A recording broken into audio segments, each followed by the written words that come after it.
moving on.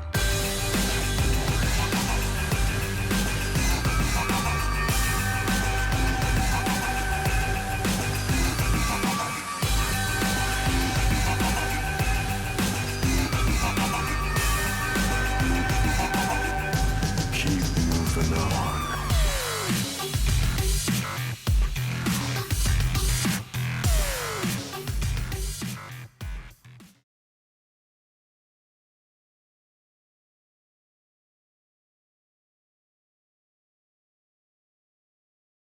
Goodbye, Dabimon and Go for Eno tonight as we are checking out what could be a potential elimination match in Group D between the Death Cards and DZG Olympus. Dabi, welcome to your first stream of the season. How are you doing, my man? I'm doing good. It's great to be back. Mia the first 2 weeks, but just a busy schedule with graduate school. But I'm That's happy cool. to be back. Happy to do what I enjoy. Because you don't love it, why am I here? Hell yeah. Good Yeah, stuff. looks Good like stuff. I'm still here, by the way. I know I've mm, kind of faded into the darkness for a little bit, but that's a classic. I'll be back before too long. But we've got there we go. Hey. there he is. It's going to happen sooner rather than later. But yeah, both of these teams in a little bit of a tough position so far. Now, the Death Cards have already had their bye week, so they are sitting at 0-1 as their record. DZG, though, they've been playing 3 weeks in a row. They are at 0-2 already, and that means their backs are pretty much up against the wall here, guys. If they drop down to 0-3, it is going to become pretty close to impossible to be able to make Mhm. top three in the group after all 4 rounds and actually be able to make their way out of the group stage to get into that playing stage. Yeah, that's kind of when you're 0-3, you're kind of just entering the praying on a miracle stage in order to get to playoffs, which doesn't look like it's going to be the case. Granted, if DZG can pull off a win here tonight, they will pull themselves to 1-2, and that will be a much more favorable position to try and go for playoffs. But they will have to put their feet down tonight and try and get the dub here. Yeah, but DZG do have that uphill battle. The Death Guards made a playoff run last split. They retained three out of their five players, their key players, mind you. So it's going to be very easy for them to at least express their power and to hopefully get in the minds of DZG. Absolutely. So we are into Fearless Draft, looking like early bans. Nothing too surprising so far. That Karma still a big focus. We are, of course, on the new patch. Got a little bit of tap down nerfs on the Karma, but I don't think anything too bad to where we're not going to continue to see that as a major pick. A Zed ban, a little bit of a surprise coming on through from DZG, maybe looking to take that one away from Scoops, who not generally the biggest of Zed guys, but they decide, hey, you know what, this might be just a little bit too dangerous. We don't want to have to deal with it. Yep, Yeah, definitely a well, target ban. yeah, Shredban is definitely like one of the best Zed players in amateur. So just making sure that he can't touch it, very good. Like you said, Karma really strong still. I don't think she's actually ban worthy or pick worthy anymore. But that Maokai, those nerfs were placebo nerfs. That thing only lost like 1% in its win rate, and it is still very strong. Yeah, Yeah. and go ahead, go Oh, Farina. gonna be answer with the Senna Seraphine bot lane. I'm assuming it's a support Maokai. Although part of the reason why Maokai has been so strong this past patch or two is the fact that like it is that triple flex between top jungle and support. Typically between jungle and support, but top did get a bit of love with the changes this patch. We'll see. The misfortune being hovered. I know that's a very strong champion in solo queue. Haven't been seeing it as much in competitive. However, against what I assume is going to be a Senna Seraphine bot, could still be different though. Might have a little bit of trouble getting through the heals, but those are both very squishy champions. I want to see this paired up with a support that can just lock them down. The Absolutely. biggest issue here is that Maokai is actually countered by those range supports. So if it is when it looks like with that brand pickup, it's going to be locked in into the support. Where Sin and Seraphine have actually gotten a win boost with based off of the lethality nerfs and that crit just being bad. So Seraphine is actually the number one AD carry again.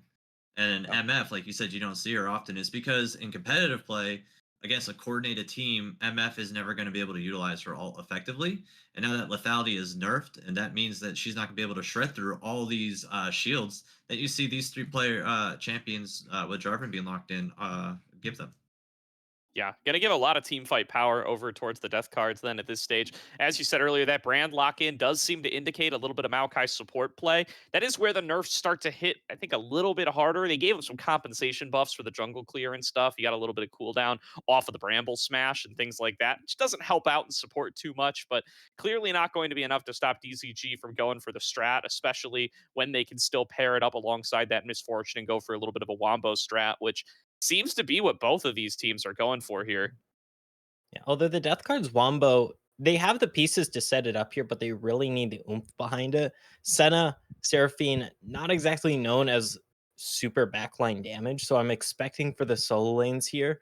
Um, some sort of really primo pick for the carry, that Oriana that definitely fits into the Wombo combo playstyle that the Death Cards are going for here. That is a lot of upfront burst. I'm kind of expecting the Death Cards to pick something like maybe a Jack's top, something that will just give them some nice DPS coming out of that top lane, because otherwise you are going to be a bit of one and done in the team fight and then struggle to finish off some low health bars afterwards potentially. Yeah, and you can see the Oriana coming in from a mile away, and I don't think DZG read the patch notes because Aurelion Soul got Mhm. reverted after its giant buff. It was hot fixed last night, and it is. DZG just lost it by picking a soul. They just lost draft. Like that It's thing is so bad right now. You might as well just be playing Teemo AD carry. it's Were the it's a nerfs that tough bad? one. I know It ASO, is like, rocketed up to way too overpowered and then got, like, the emergency hotfix nerfs that were really hard. Yeah, it is so bad. It is int to pick up. I think DZG here, whoever is coaching for them, did not read those hotfix updates because it is. I just trying to say as nice as possible, but it is bad. And T1 the Shy coming on in with the Urgot lock in. They do not even really play this in solo queue. This is a big surprise to see busted on out here in the first draft of the night. Going to really be a big threat towards these immobile Mhm. carries, of which SDC have already locked on in three. So can definitely see a place for Urgot here. But very interesting. It really does kind of put all the onus for the engage into that Maokai. And it really gives you a boatload of damage, if nothing else, to be able to work your way through the tankiness that this Jarvan and this Poppy are going to bring to the table. Does also likely mean that the Poppy going to get that counter pick into the Urgot. So going to be able to counter out that disdain. Not going to have too many other dashes, though, that you're really going to be able to interrupt. Yeah, Yeah. Mhm. like it's not a lot. Like you can interrupt the ASOL as well when he's doing his flight. But other than that, like the value out of her steadfast presence is not going to be that well. It's just going to be used as a movement speed buff, from what I can see. Mhm. And my other concern here for the death cards is that with this tank top laner, you might struggle to do damage in these fights here. Granted, DZG, they have a pretty squishy composition if this is Maokai support here. If it is Maokai jungle, that will give them a nice frontliner. But I do have concerns here for the death cards comp when it comes to just overall damage in these team fights. I think what we're gonna see with the death cards is they're just going for that extreme wombo combo burst that is brought to you by J4 Oriana that's been strong for so many patches. And the follow up that Senna Seraphine can offer them, all the shields that they're gonna be able to operate off of. It's just gonna be well for them. The key to victory is keeping Jarvan alive so they can do all. Yeah, And if keeping Jarvan Poppy alive feels rough, though, right? I mean, there's Mhm. going to be a lot of different damage sources all pumping on into him. It's going to be tough to be able to really tank through that, especially with most of the builds the Jarvans are going for these days. But to see, do you think that they are going to go for maybe a little bit more of a damagey build, or do you think it is all going to be about survival for that Jarvan? it's got to be all about survival, and they have the ability to survive longer if Poppy can get a good ultimate off and make it that 4v5 or 3v5. It The success of the team fight is going to revolve around picks and making sure you get a good team fight. But if they're ever caught out of position, Brand and MF are going to be able to have enough burst potential of their own and power that you're probably not going to survive. But like in a straight up team fight, I give it to death cards just because ASOL is not a champion. That means their only AP is going to be coming from Brand, and it's going to be a difficult thing to go through because of the lethality nerfs. Makes a lot of sense there. I mean, go for Reno when you're looking at a comp like this from Mm. DZG's side, and you know that you're going to be up against this big wombo combo composition. How do you think you're going to be able to navigate using these double mages from Scoops and Who to see how you're going to be able to avoid actually getting engaged on and getting taken out so early? Well, the brand for who definitely great at just dealing with frontline here that jumps on you because you just pop that pyroclasm, just smash your face on the keyboard in a team fight, and as long as you get off every spell, you've kind of done your job as this brand. The Asol, in theory, can also get through tanks pretty well. Has lost to Leandres this season though, which does really suck unless you want to rush that, but you typically want to rush mana on this champion. So we'll see because there definitely are a little bit of issues here for DCG to get through the front line if there is no Leandres on this Aurelion Soul, because then you're just relying on who's brand here.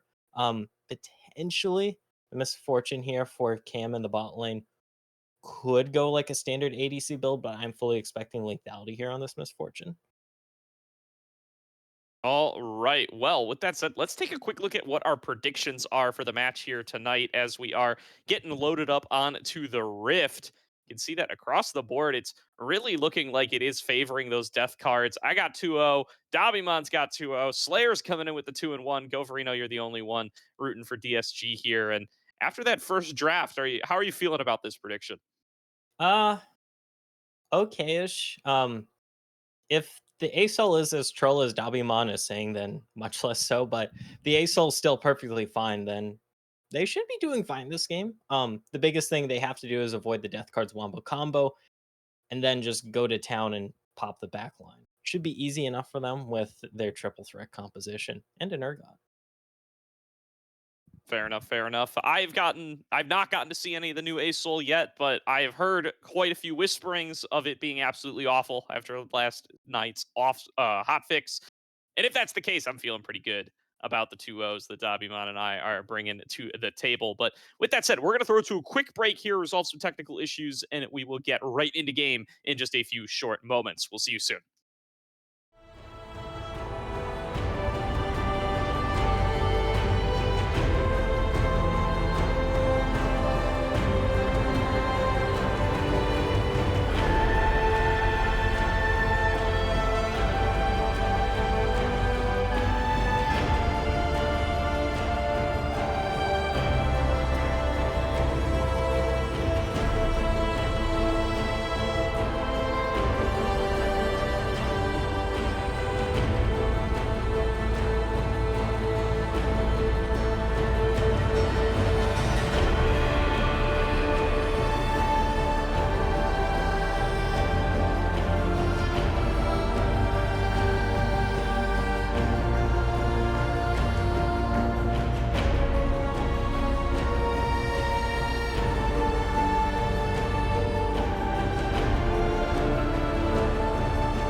Welcome back, everybody, to the Risen Mythical League, where we are on to the Rift for game number 1 between DZG and SDC. Both of these teams looking to get their first win in the group stage. It's looking like it's going to be a 5-man squad of Gonna be DZG spotted looking to out. move on in to start things off. They're going to find Shaden, who is going to have to back away right away. Look for the counter ward here, though. We see Eric's walking on in, dropping that ward by the entrance to the Raptor. So that is going to help track where whose brand is. And Lexus, Oh, looks like somebody smells that something's going on. Scoop's just going to breathe on him for a full channel there. Gets about half his HP, gets a couple of Ace Soul stacks. That's got to feel pretty good. Yeah, I think the only way you would like to feel better if you were Scoops is if they let you grab that that minion experience so that you can get that level 2 quicker versus a difficult lane matchup. Yeah, absolutely. Definitely feel some of the pain there on the or on the Ace Soul side of the matchup. The Orianna going to be very effective at being able to keep her distance, being able to harass away, really being able to punish those periods of time where Ace Soul is standing still to get that breath off, and really going to be taking a fair bit of poke in that early stages. The Tear the Goddess start, though, will give him a little bit of relief in regards to how much damage he's taken. They're just trying to scale as long as possible. That is their composition focus with what they got going on. And right now, the Orianna build is you want to grab that Seraphs, especially versus that brand, so you can survive long enough to get your command shockwave off. And yeah, pretty calm. All things considered here, the jungler's just going for normal clears. Let's see who has a little bit of a lead in the clear here, just due to the fact they got a leash, and Lexus was going sans leash there, but you know, we'll see where these two junglers want to go, especially Lexus. Once you have the flag and drag, you can look into lane. Scoops is below half health here, towards their side of the lane though, so might be a little tricky to gank. Yeah, I think we're gonna see it come to a head around 4 minutes, where they're gonna meet in the bot lane, fight over that river crab. But with SDZ having that prio on their mid and bot, the fact that Who is pathing down that side means he's gonna slow himself up, having to go top side where they have the advantage to grab that scuttle. For sure here, and this is one of those times that you really start to notice that the brand's clear is just a little bit faster than most of the competition here. He's completed all of his camps now, still 2 left to go for Lexus. Will be spotted on this Tribrush ward as he tries to emerge from the jungle, but certainly well ahead of the pace of the game here is Who, even after those small nerfs that ended up coming on through for the brand. Yeah, I don't think those brand nerfs were that large, especially because in competitive, like, you're going to clear and gank. Yeah, trying to set on up onto Shredman here. Has to flash away. Does dodge out on the Seer. Dodges out on the pillar as well, so he'll be able to get out of there. Now, a potential face check into Lexus. Good decision to ward, but going to force the flash out of Who. Scoops breathes back onto Lexus to get the disengage, and really just going to be a trade of health bars here. Flash down for each team. Who trading his for Shredman's in the extended play. Yeah, which is good. The fact that it won't allow the brand to do any cheeky plays, at least for the next 5 minutes. And this is where things are going to be very difficult for them because of how powerful and necessary those early grubs can be. Definitely. He's going to get himself his first scuttler up on that top side, and bot one's still going to be up for grabs. Could potentially be a double scuttle angle for Who here if he looks to move back towards the bottom side of the map, but his camps are respawning on the top side, so might just be craving that grump and assuming that Lexus will get to the scuttler eventually. Yeah, I mean, they know that Who started topside, so death cards, they know that this brand should be towards the top side unless Who wanted to go for a really cheeky angle to try and go for scuttle into maybe a gank bot here. Would be very awkward timing on the camps though, so both junglers are going to be topside here. Also have the dragon and grub spawning up here in just a few seconds. We'll see if there are any moves towards this. Lexus does not have the Tiamat, which helps him a lot as the J4 when it comes to clearing out the grubs. He's gonna go for it. Yeah, with death cards bringing up their bot lane up there, it's definitely safe for them even without the prio in the top lane. And this forces Who to go pathing bot, so let's see if DZG will try and grab that first dragon early, or if they're just going to try and get as many plates as possible. Or both. Yeah, SDC really indexing everybody up here, sending both bot laners, not just the support. So going to be able to secure themselves those grubbies, but is going to force Zoronos to TP back down. No plates end up going down, but this should be a free dragon, as you were saying, Dobby. It's a pretty slow dragon, though, so if Yeah. Lexus wanted to, they could have ran over here. Ooh. Whoa, all right, Shredman finding himself Alrighty. a combo onto the Ace-Soul there, going to be able to pick up first blood, mano, and that's going to be an early lead to the death cards as they get to crash in this wave as well. Yeah, I'm feeling even better about that prediction now. Yeah, for sure. Um, This thing's starting to get a little shady there for the Ace-Soul in the mid lane, and we'll be TPing back just with a bunch of components. Yeah, and it was just like a non-respect play. Scoops had the flash, didn't use it, even with that command landing directly on top of him. Okay, let's see a gank here in the bot lane. We have Who walking around. Granted, Zorna and Herux are both pretty far back, and there's no Nature's Grasp. Yeah, really going to need Warlord to start on off this play. That is perhaps the weakness of the brand jungle.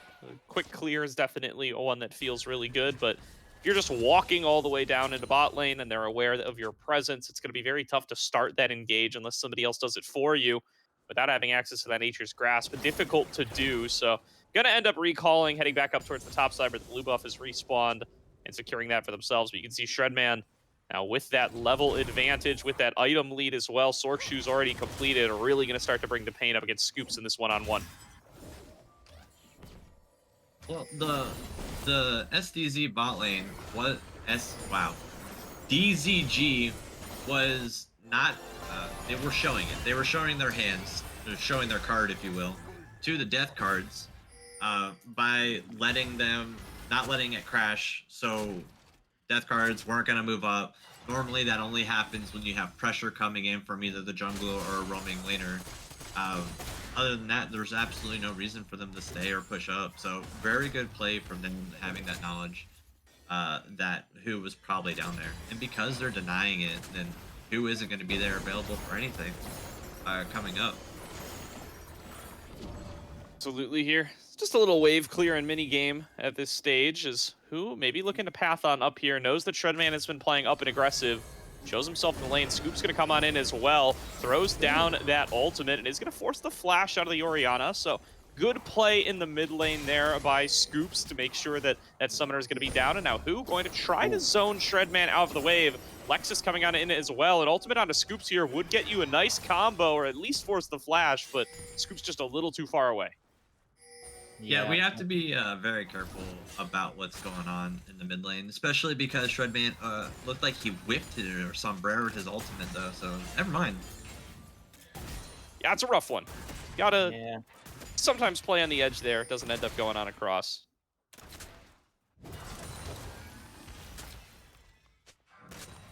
But this top lane is getting pretty bio. Oh, a flash on in.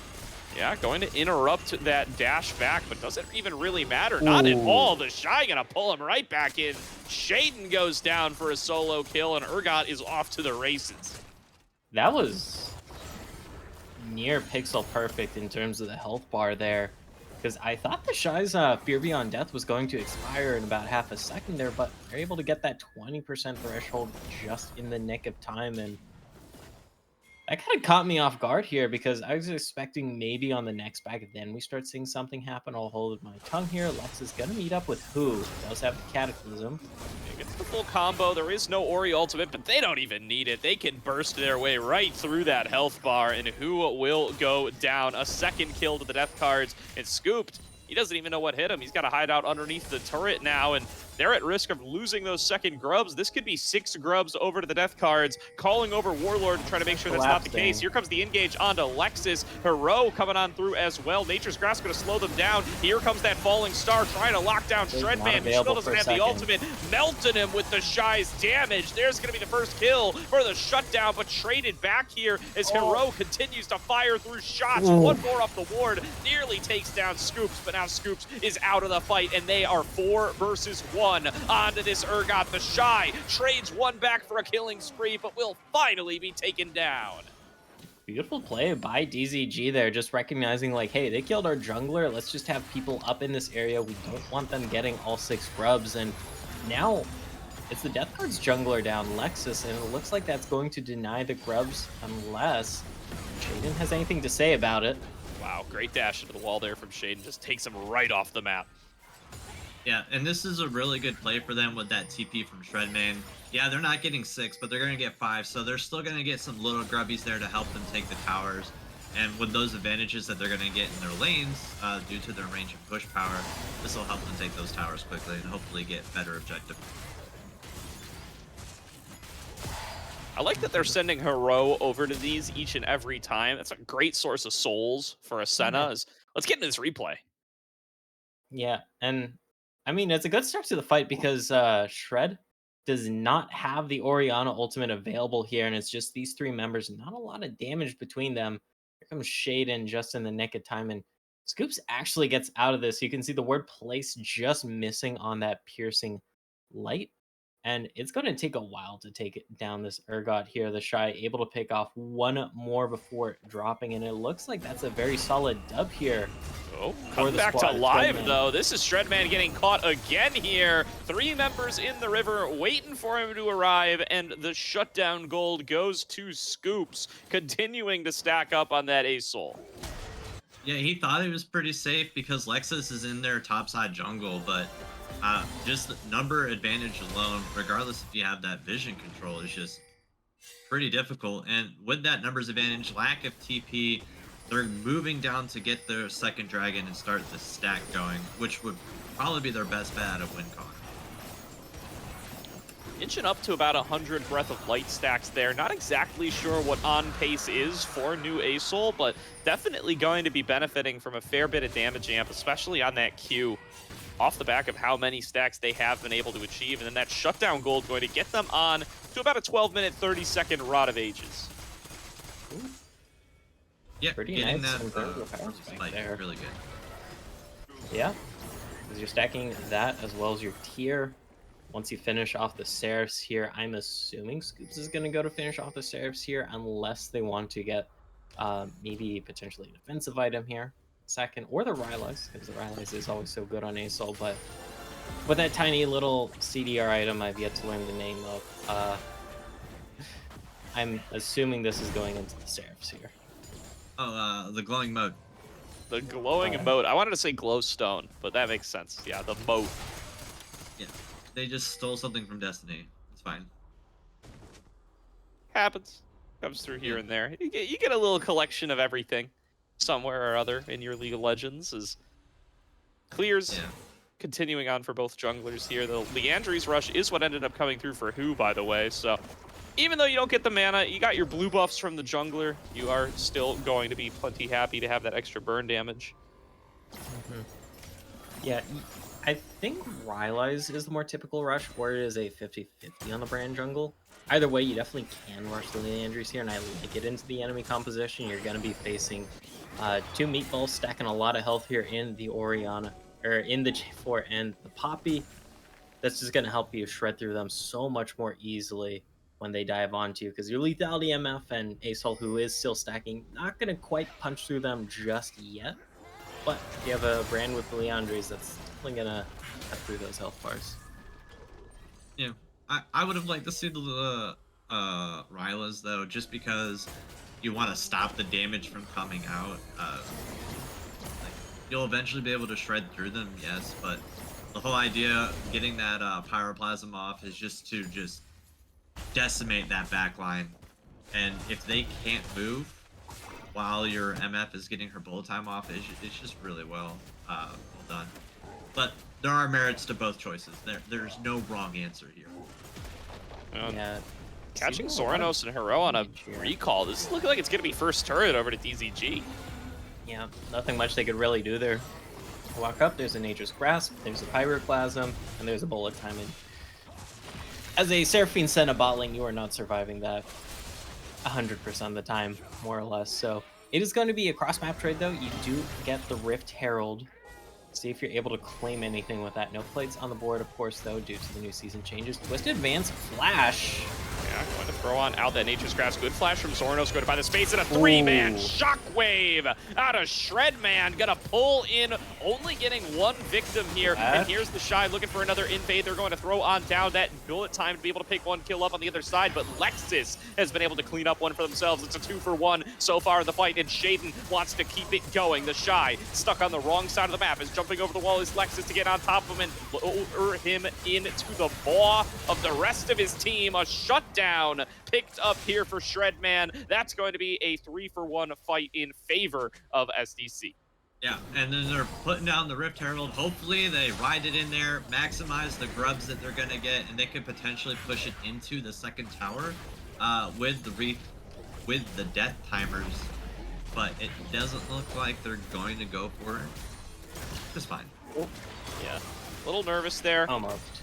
Yeah, definitely do not want to end up riding that Herald too deep when the enemies are in front of you. You might end up getting caught after getting spit on out. Especially dangerous up against the Poppy, but let's look for this Shockwave. Yeah, like, just over-aggression here from the DZG bot lane, and it costs them huge. Warlord going to just eat that fatty Shockwave along with Scoops and Who there, and Bullet Time does help finish off Serranos here, but the problem is the Shy, the most fed member on your team here, to go back to life, is stuck behind enemy lines. We already know how that one ends. Like, it's a 1 versus 4 as an Urgot. Yes, you are. You were 4-1 at that point, but you kind of used all your cooldowns at that point, so you're not getting out of that one. If you're death cards, you're just at this point going to ignore Urgot as best as possible and just bully the rest of them because they're just super squishy. And like, if Zeranos is going to be able to continue to land those type of encores and set up for Shredman, then this game is going to be over pretty quickly. The case is they're setting up around this third dragon. Want to make sure that they can stop DZG stacking. Lexus might be up a little bit far here. They see an opportunity to collapse. They're going to try to go for the full combo. Brand lands everything he's got, but that only takes Jarvan to about half. He's diving in, pulled back in through the Fear Beyond Death as the bullet time rains across 4. Scoops arriving to the party a little bit late, but flying on through, looking for that Starfall. Not going to find a good target, though, as Warlord's the next target, taken down by Shaden, who can lead the charge further into the jungle. He's on top of Comfer. There's going to be the Shy jumping right on off, looking to be able to take him down. Is going to be falling to Shredman as this A-Soul trying to pick up what he can, trying to be the sole hero, but there's no way he's stacked up enough for it yet. Hero slowing him down with the piercing darkness, setting up for the Poppy combo over the wall and getting himself a killing spree. Great turnaround there by the death cards, because honestly, I mean, DZG, that was a great start to the fight for them. They kind of catch Alexis with their pants down in the river, able to burst down that J4 very easily. And then they have a really nice bullet time as well, but you can see as this fight goes on and on, just does not work out for them here, Dobby. No, it does not. Lexus is able to build space for the team, which allows Zeranos able to stop that bullet time from coming through with his encore. But like, just like we were talking about, it was the perfect setup for Shredman to get that command shockwave off that truly decimated that entire line that they have. Another fight getting started. That's going to be a beginning kill going on over to SDC. You gotta remember, they don't have access to Encore. They don't seem to care, though. They're happy to keep this fight going. Warlord may be up a little bit too far, trying to get himself out. Does have that go fast with Friends item. Will be able to run his way out. I think that's Trailblazer. It's what they ended up finally naming that thing, but who going to end up dropping? Dragon goes over to SDC, and they win out the fight even with all the cooldowns missing from the previous engagement. And that's pretty huge here for SDC. I'll hold that thought. Lexus kind of caught out, able to flag and drag a little bit out of here. Yeah, just waltzing his way out. I think he's safe. He's got Zoronos coming through with the big shields, big heals. Got Shredman to give a shield as well. And yeah, he can just walk away. Yeah, and they have nothing to do. Like, DZG have nothing to deal with these shields. MF does not have the Serpent's Fang. We're not seeing Shadow Flame come out yet. Like, there's nothing that can actually get through these things. So they have to hope that Lexus stays aggressive and overextends away from his teammates so they can't keep him alive long. which we talked about in pregame, was their ability, the one way to win these team fights. But who's playing like he's playing Jarvan? Because that brand is always in the front line doing everything. But right now, his name is ringing true. They're asking about brand who. Yeah, that's the hard part about DZG's comp, not DSG. Oh, there's the A not so collection big of one letters that coming has on D out. in it is they're going to be able to pull back on in scoops. There's going to be that ultimate coming across the map. Shredman now going to get locked down by the Nature's Grasp. But is far enough under turret that he feels pretty safe. They've sent their whole squad up here. Now the last embrace going to connect onto the Shy. They're going to pull all the triggers they got on top of this Urgot to try to melt him down. Just managing to scoop out of the way. But as I say that, Lexus dives in with a Cataclysm and finishes off the kill. That's going to be one going over to the red team. And now what can they finish off from this point? The Death Cards pushing back away their opposition yet again and ready to start off this all-seeing Baron. Yeah, DZG, they still have the Pyroclasm, so they could definitely just do a lot of damage. So Shaden trying to build that space while they go onto this Baron. Yeah, really tough to get in here without the ultimates. Very dangerous if they get any of those wombo combos across, but there's no Nature's Grasp. There's no Star Call coming in from the Asol, so they can't really punish too heavily, but the damage to the Baron ends up just being a little bit too much, and SDC do back away. Yeah, Pyroclasm is still available for who, so if that brand gets into the pit and drops that, that is going to be a pain train. Not sure how well that would bode for your Baron power play, so to speak. And looks like DZG, they are going to be able to get a compensation mid-outer here for their troubles. Yeah, I mean, they have to chip away at this gold lead. They can't force anything too bad. They got them away from the Baron, which is a win in themselves. They pushed them away, so they got the turret as well because they had the bad back timers. But realistically, they're going to have to find some way to get the Baron themselves. They do have the potential with Brand's Leandries to do a lot of damage. So, like, I think that's going to be their one way back into this fight, or into this game. Possibly here, the Baron now getting started up yet again. Remember, this all-seeing Baron pit, it's real dangerous here up against some of these big AoE ultimates like this Nature's Grasp. Warlord could pretty much guarantee this landing onto multiple members, but he's got to get his team in here to set up for the bullet time combo. Here comes that Nature's Grasp, gonna land on the first one. Bullet time to follow. Melting down Lexus as the Baron has already fallen. Will they be able to pick up kills on the other side? Shaden face tanking, knocks out 2, sets up for a 5 versus 3 as 2 are locked into Cataclysm and melted by the Death Cards. That's a Baron and 2 kills going over to SDC. Yeah, DZG stole the Baron there. Oh! Old man hands Lexus. Yeah, Oh Camphor got it. Lexus just missed or did not use Smite there, so that's huge for DZG. Looks like they'll... You know, here's the replay of it, because the bullet time takes it here. It went to the I'm bullet looking at time. the Smite. Is this an early Smite? Boy. Rooted. No. Ah. Smited at my. 1211 with the 1200 damage smite. Oof. Okay, you know what? That one's fair. I'll give Lexus It's that time to one. upgrade that car. Let's get a 2020 in there. Oh man, Yeah. Alexis, he's gonna be wanting that one back. His team does win the follow-up fight, does get both Scoops and Comfort down, and will be able to get this second dragon. Surely this one is not going to get stolen away by bullet time, but that really could have been the final nail in the coffin if they were able to secure that for themselves and get the fight afterwards that they were looking for. They were in such a good position for it too.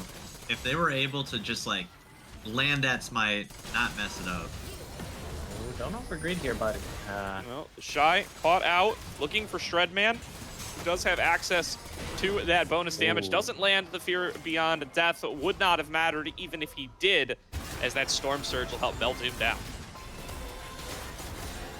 And just a little, I don't know what the Shy was doing there. Just getting a little too finicky there. The big one is available. We can see in the HUD here. I don't think Scoops is going to be using it anytime soon. Never mind that. Might be having to drop it here. Yeah, Lex is feeling himself a little bit here. Has that attack speed, has that Titanic Hydra.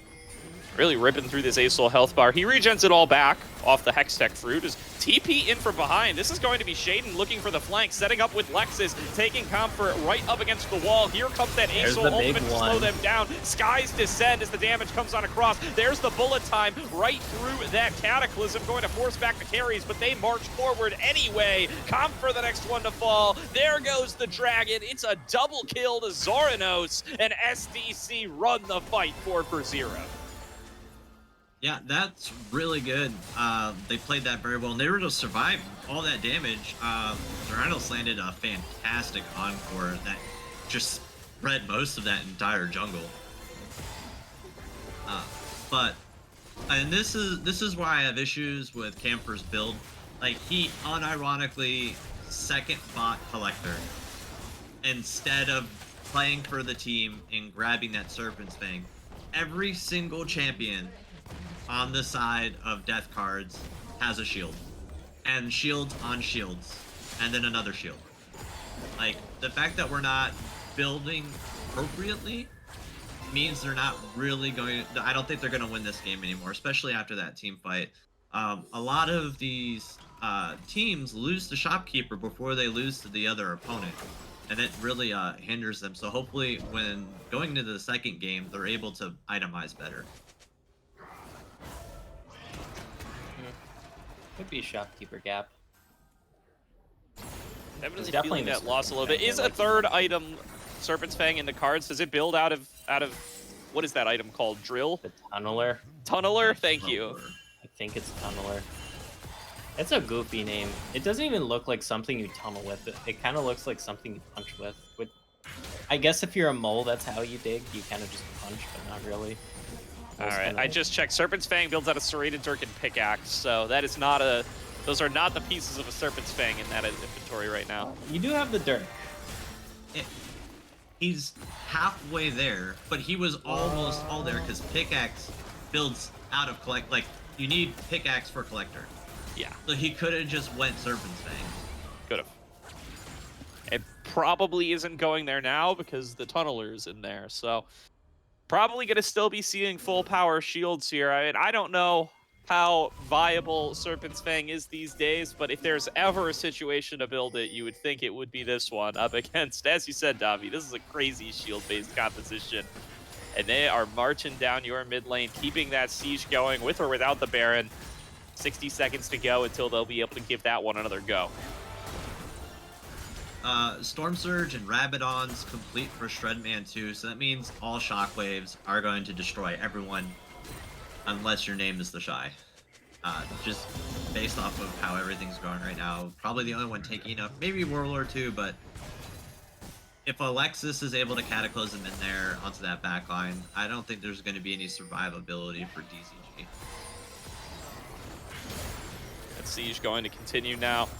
Just getting more and more waves over to the Aurelion Soul. He has got to be that kind of pressure release valve for them. They need to get scoops to level 16. They need to find some perfect team fight angles for this A-Soul, and they need to keep on farming up those Stardust stacks.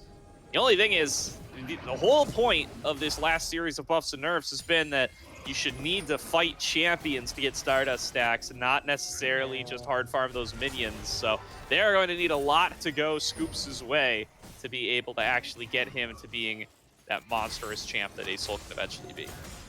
Yeah, I don't know his king for what Stardust is useful, but he's got to be sitting at almost 300 by now. At like 100 per like 10 minutes, I think sounds right. Yeah, I mean, and it's not like Syndra either. It's not like there's set breakpoints where stuff starts happening. It just, you just scale with your Stardust stacks. So I mean, every point is as good as any other point, but going to get pushed out of the jungle here, setting up for Baron, our SDC. Yeah. Ooh. Yeah, and this is a great choke point, or a great choking play by the death cards here, just making sure DZG just don't feel safe walking into their jungle here. Even getting some pressure on turret, because like Dobby mentioned, these shockwaves can and will kill anyone they touch, so keep an eye out on that. Everybody keeping their distance for now, but this turret going to already have dropped. Shaden looking for scoops. Going to back off though. And it pings coming on towards this dragon. As SDC want to be able to get this Chemtech Drake #2 for themselves. Siege the top side from the Shy. We'll be able to get them an inner turret back. This is a fantastic trade for DZG. Dragon for Baron. This is like exactly what you want to come in. Through it. And they get it in time. It's only at about half HP. Shaden sees them going. He's going to start channeling that ultimate, trying to punt him out. The bullet time to melt the Baron faster. It will go down in time, but Nexus looking for the follow-up fight. Going to flash on away from that falling star. Will they be able to lock down anybody? Maokai's stuck on the wrong side of the map, but they've got bigger fish to fry. Slowed down by the Seer. Shaden dashing in. Who gonna get slowed by the piercing darkness? And there's the encore to pull him back into the team. Shredman goes unstoppable, but 4 members of DZG escape with Baron buff. Yeah, this is a terrible macro play from Death Cards. Like, 10 out of 10 times, if you're on the losing team, they're not even getting soul. Like, getting that Baron is such an influx in stats and gold and the ability to push and not stay behind. Very well done from them to be able to recognize the immediate push they need to go for it.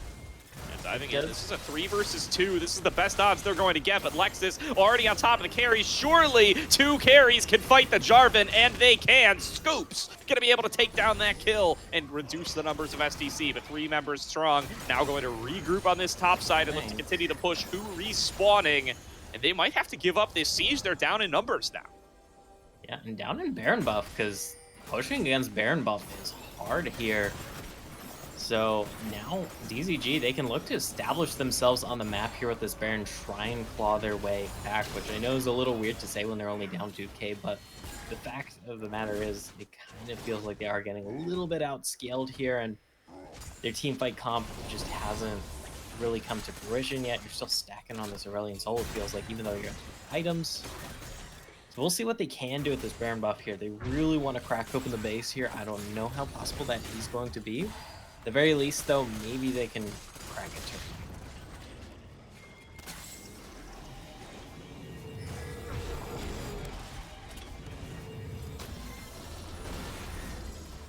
For sure. Is the Atlas item built up? You got to go for it eventually. You know, it's remote TriCast difficulties. They come through time and time again, but got to note that those damage concerns we had about the SDC comp, they're really starting to fall off here a little bit, as you know, the Bloodsong damage from Hero plus having soon to be 3 additional items on top of it. The Senna going to become a lot more relevant of a damage threat. Seraphine working on that Void Staff and all of the damage that Shredman brings to the table. They're able to work their way through these health bars one way or the other. And then MF building Edge of Night and then going into a Last Whisper. Like, I don't think this person wants to win. I think they're just like following some build that was prepaid for them.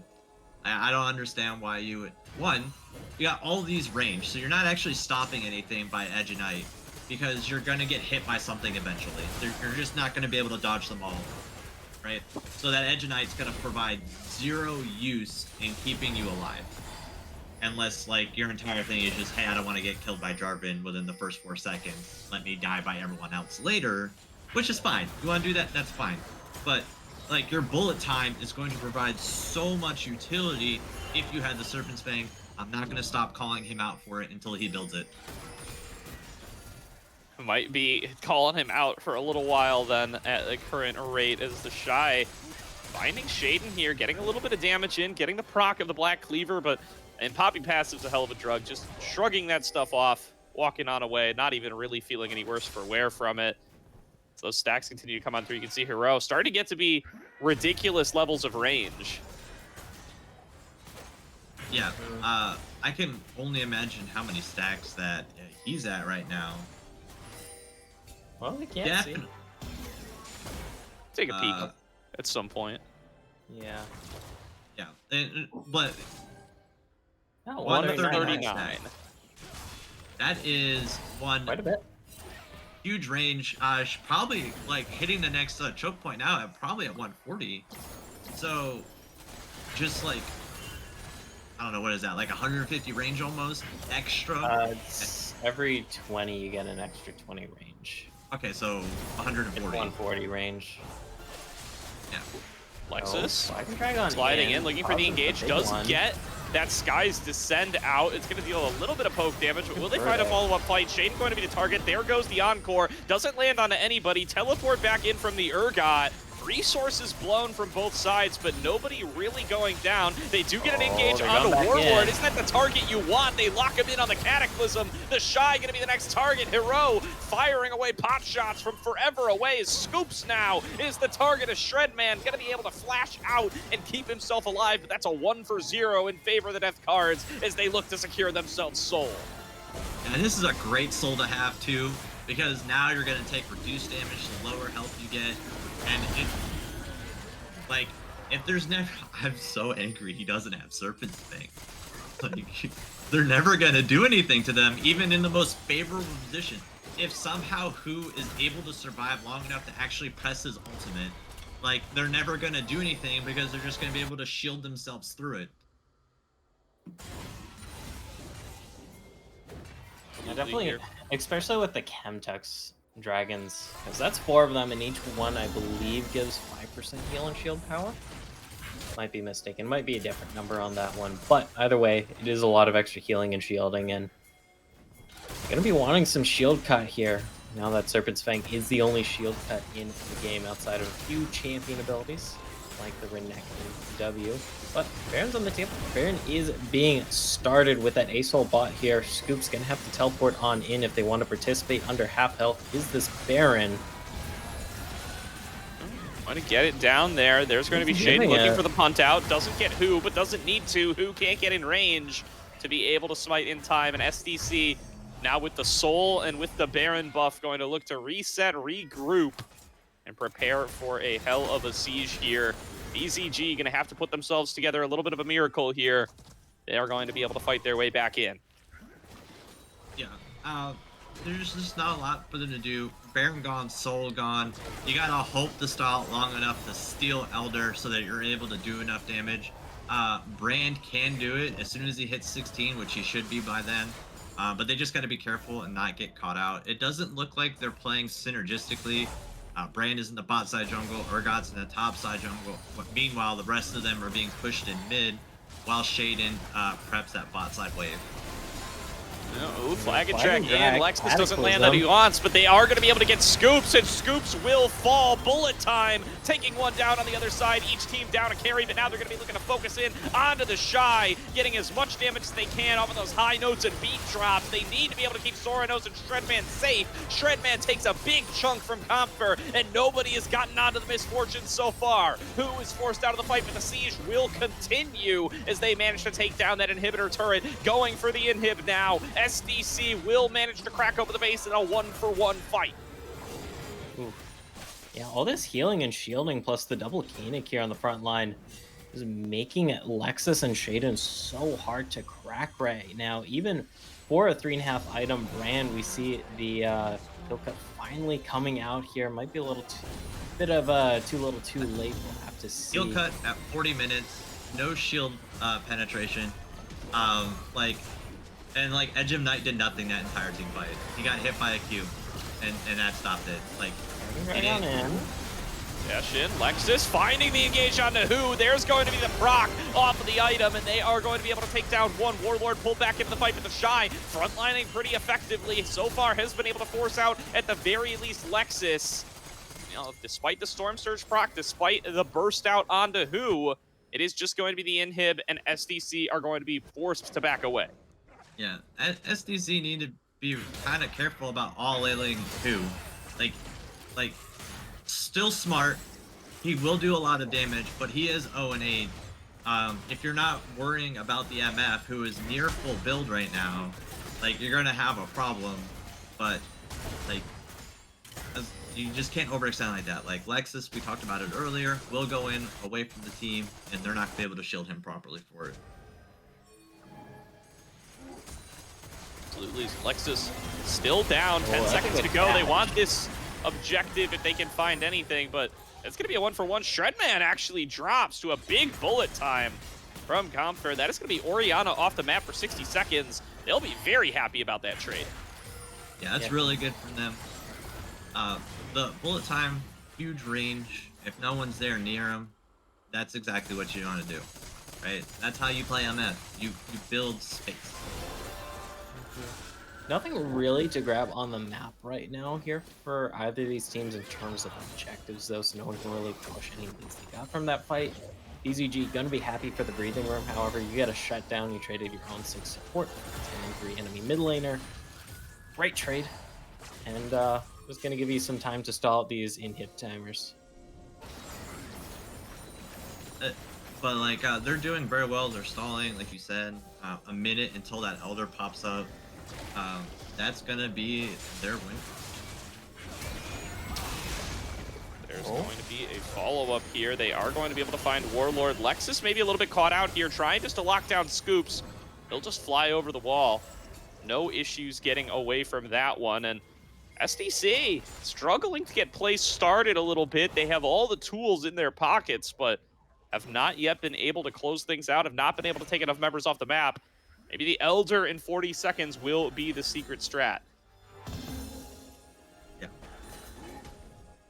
It's going to be DZG, difficult No? for them, but like especially because they're not able to push out. They don't have those inhibitors, so they're not going to have that safety to go and build that build those ward lines so that they can contest for it. And meanwhile, if you're death cards, all you have to do is just hide in the jungle. The wall, Lexus maybe looking for an engage here. Doesn't find a good Cataclysm target. They will just back on away. A little bit of a trade of damage. Elder Dragon now on the map. They get the wave pushed in, and they are already backing away to get on towards that objective. Going to look to keep control over this jungle. Dash in from Lexus. Finds his way onto Comfort. Can they find the fight in time? The Encore will connect, and the shutdown goes over to Shredman as the fight continues on the other side. Hero getting pushed out by the Shy. Shaden going to be the target, getting melted down, but Randy and by Scoops. Scoops flying over the wall, looking for Lexus, looking for Shaden. Shaden trying to slow him down. Shredman getting chased by 3 members and will end up dropping. There's another kill onto Shaden on the other side, and 2 members of SDC have dropped. 3 for Scoops 1 here. looking to make it 3 as he chases down Lexus, and I don't know that Lexus can get out of this. Hero now slowing down Warlord, can't finish the job there, and this might be Elder Dragon at risk for SDC. Yeah, they're winning in spite of themselves, and that is absolutely amazing. Encore will be up here in just a bit for Zorano. There is the piercing. They won't be able to get it here. They can't get Lexus in time. Lexus is over the wall. There's going to be the Encore. It only connects onto the Shy. Trying to kite this out. Zoranos and Hero about to be cut off by Warlord. They should be able to take him down. But who now has found himself in front of the enemy? They're going to use those beat drops to slow them down, but the shutdown will go on over to who? Zoranos off the map for 60 seconds now, and SDC, they are beside themselves. They cannot put together a fight, and they lose out on Elder. And they actually back here. Okay. Got 2 members back. TP coming out. Lexus has to be careful with that big one coming on through. Ooh, double TP. Shredman arrives to the play as well. Scoops getting focused down. Scoops is about to drop. Hero finishes him off. The Shy now on the wrong side of the map. 60 seconds without the Dragon. 20 more seconds without the support. The Shy stuck on the wrong side of the map as they're going to look to try to chase him down as best as they can. Slowed down by an additional sapling, but Lexus is going to get here in time, cutting off the remaining escape routes. Will they be able to get another kill here? Will that be enough for SDC to close things out? Camper and Who are in the area. Who does have he still has the Elder, and he is at near full build, so they could do a lot of damage here, especially as they stack up around this Baron. All right, it's Baron time. This game will continue at 45 minutes nearly. This melts down so fast, SDC get it. Elder for Baron. Yeah, but Elder's already halfway gone by now. Yeah, it's only on a couple members, so DZG, they're gonna have to really make the best use they can out of this for the brief moments they have it left. And Death cards, they just have to play the waiting game here a little bit because they will have the Baron buff for a much longer period of time. Yeah, as long as they just slow it down right now, they got about, what, 20 seconds before Elder is off of them. They're going to be able to push down, hopefully get these inhibitors again with the power. And like the longer we go on, like Hero just continues to stack those souls. He's probably around 200 by now, like no doubt in my mind. And that's 200 extra range on a champion with already all that extra range. I do gotta say, 183. 183. I do gotta say, at this stage of the game, your range is already ridiculous. It's not gonna get too much crazier. They should start funneling some farm into Hero. Hero is one of the only champs in the game not on full build. Zoronos full clearing these waves is not accomplishing too much. If they can find ways and excuses to funnel some last hits to Hero and let them finish off their build, would certainly be beneficial, but the siege will begin here. They get this additional inhibitor easily. They're going to be able to get both of them, but it's Siege of the Nexus that's been the sticking point. Yeah, it is really difficult for them right now. Like, the gold is so close, but like the kills don't show like just how like far apart it is. Like, they're winning in spite of themselves, and it just happens to do with death cards not respecting the opponent. Mostly just because Camper is able to deal a lot of damage, but a lot of that damage is just shields. Like I get it, you don't want to build Serpent's Fang. It might, like, it's not a quote-unquote good item, right? But it is. In this specific game, it is. I'm excited to see the aftermatch report and to see how much damage Camper was actually doing, but I want to compare that to how much shielding the rest of the team was able to provide, and you're gonna see that like Camper was only dealing half the amount of damage he could have. There's going to be a siege beginning on towards this top turret. There's going to be Disguise Descend, damaging all 4 members, but not going to be enough to get this engage off. Lexus now a little bit caught, going to flag and drag his way on out. The Shy, deep behind enemy lines, goes in on Alexis, going to get locked down in the Cataclysm. They're going to try to focus him down now. Encore comes across the team, but look at the bullet time, tearing through Lexus in the 1-for-1 trade. Warlord going to drop over the wall as Shredman finds his engage. Camper flashing forward, looking for Shredman, but will drop for it. Scoops, meanwhile, has to try to carry the fight alongside who? He gets a second member. There's going to be interrupt on the dash. There's the knock-up coming on through, but the drop damage from who is enough to stop him. 1 member alive, 1 mage per team. As Shredman looks to close things out, he'll at least be able to get the final inhibitor, but who is now desperately trying to defend the Nexus? Shredman has the TP. He could try to TP back and end this thing. Will he be willing to do it? Knocking on the Nexus doors. The second Nexus turret drops. Recall completed. Here's the TP. He's a little bit far away. Wants to make sure that who can't combo him right out of it, but will he be able to end it? Stepping forward, has access to the Banshee's shield. Will be throwing down that Pyroclasm to break it. Already starting to burn down. Who needs to get the full combo as Shredman is kiting around the Nexus. Still throwing out the autos. Who cannot burst him in time. 1 more auto should do it. Shredman ends the game for the death cards. Yeah, that was an exciting game, near 50 minutes long. The gold was so close, even though the kills weren't. Just overall, really good gameplay. Like, a lot of fun, super skirmishy, tons of action. Exactly what you want as a viewer. Really good game overall. Especially that ending, like, had that stun landed from who there, I think this game would still be going. Oh yeah, no doubt in my mind. I mean, I was buckling in for a 60-minute one, boys. I'm going to be honest with you, but we did not get there. The game was ended. Shredman bets it all on the TP into the base, and he is correct that the brand cannot kill him fast enough. Banshee's Veil paying off big time there, by the way. If that Banshee's Veil isn't there, then that game is ended by the Pyroclasm. And the death cards will go up 1-0. All the predictions still alive and still on the board here, as we'll have that post-match screenshot here for you pretty soon. Just a jiffy. Woo! Alrighty. Maybe not just a jiffy. Doesn't matter how much of a jiffy it's in. I mean, I got to give props to Shredman for the Orianna gameplay, though. Getting himself off to a nice lead early on, getting some great support, responding to jungle pressure effectively, and was so crucial in so many of these fights, landing those huge shockwaves that put them ahead in the first place. And as you guys were saying, right, the kill count, the gold, specifically the gold, ended up very even for most of the game. But the difference maker was that the Death Guards had that advantage on the map. They had the push so much deeper. They had so much more control. And that was because of those early fight wins that Shredman was able to guarantee. I think a lot of what you're gonna see out of it as well is the Aurelion Soul pick was really troll. It just was unimpactful the entire game, and it didn't really provide any value. And the fact that like it still managed to do more damage than the brand, which has been dominating solo queue and like professional leagues, kind of makes you wonder like what was who doing wrong. Mhm.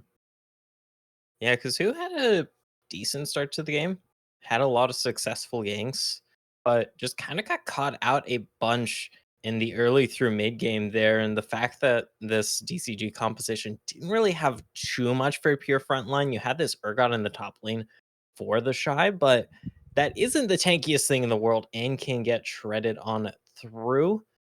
And we did kind of see that in these team fights here. And yeah. Yeah, and the Maokai offered no other frontline support as well. Um, just wasn't really landing a lot of entangled root. Like it wasn't looking as clean as it should have been. Especially with how you want that combo to be set up. Like you team fight very well if you're managing to survive the burst of the death cards. It's just they never could because they fell behind so early. And then when they had the opportunities to and they were starting to do well, there was just no ability to get through 5 players worth of shields.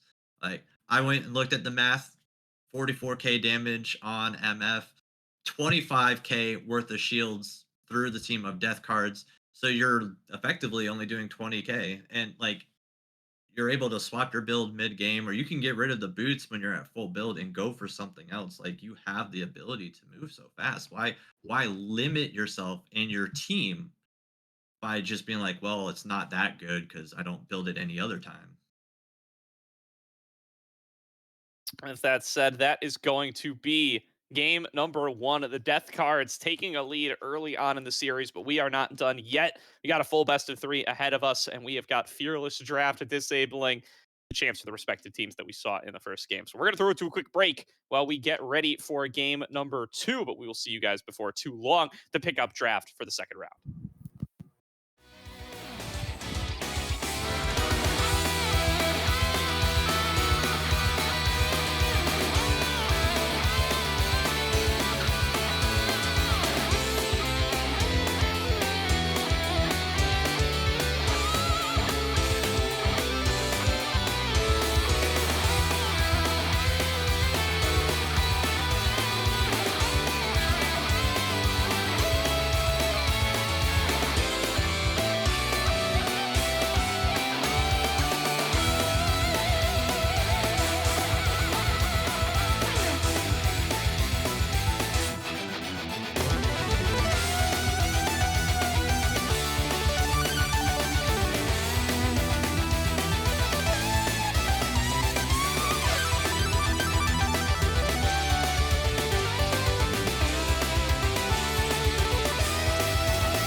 Welcome back, everybody, to the Risen Mythical League, where we have got game number 2 underway before too long.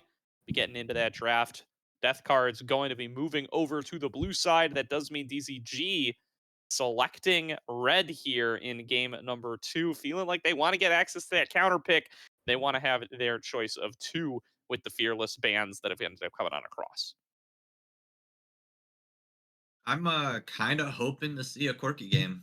I'm not gonna lie. I think he also got placebo buffs, or placebo nerfs, right? They took away the ability for the package to be 60 seconds, down to 45, but they also made it every 4 minutes. So he's ready to fight every dragon, no stop, all They objectives removed the in their control. malignance interaction though. Yeah, the With Malignance Yeah, Eclipse interaction is gone. I do but kind of like, question how crazy big of a deal that is. but I don't think it's a big deal at all because they buffed the damage on his package when he gets to utilize it, and like I just they think buffed the damage overall, on his Valkyrie, I think. Valkyrie. Oh, okay. But like, Yeah. Just the base Valkyrie, not the I package Valkyrie. yeah, just the base Valkyrie, I believe. I still His think it's package already just does a metric ton of damage. Like It does even do if a you stand lot on of it for half a damage. second, we're flying through these bands though. Jesus. And it's yeah, gonna be the they're instant Ezreal way better first than we pick. are. Ezreal with the first pick. Okay. Well, it is a flex pick right now. You see a lot of mid laners grabbing it. Maybe they don't want to show their hand right now, but I don't know if it is a shred man champion.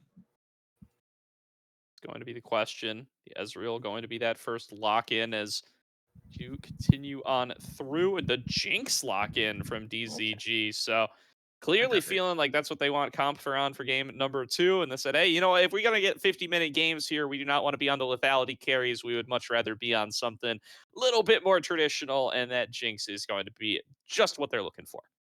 And if it Yeah, is Ezreal bot, it doesn't pressure the Jinx too hard, especially after first back. Early on in lane, with those mystic shots can definitely add up, but after first back, if you're sitting on Sheen plus tier, you really have to hit those mystic shots to pressure out this Jinx, which isn't always doable. The Lilia also grabbed as well. I believe she got a bit of a love tap this patch, but still a very fast clearing jungler, can abuse the Leandries very well. The brand going to be paired with his Ezreal here, potentially in the bot lane, or it could be the jungle brand once again. yeah. I don't think it's gonna move outside of anywhere but the jungle. And with that Lilia pickup, that's also been nerfed.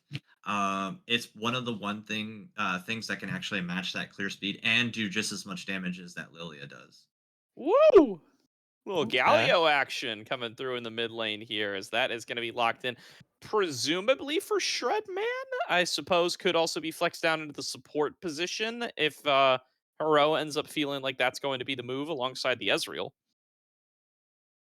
Aatrox going to be locked in here. There's going to be This is blind in the top lane too. Yeah, but I fully think that they're gonna get rid of some counter picks into that Aatrox just to make sure that the Shy is getting a favorable matchup because yeah, it's blind, but you get rid of the things that make it hell and you're gonna do well.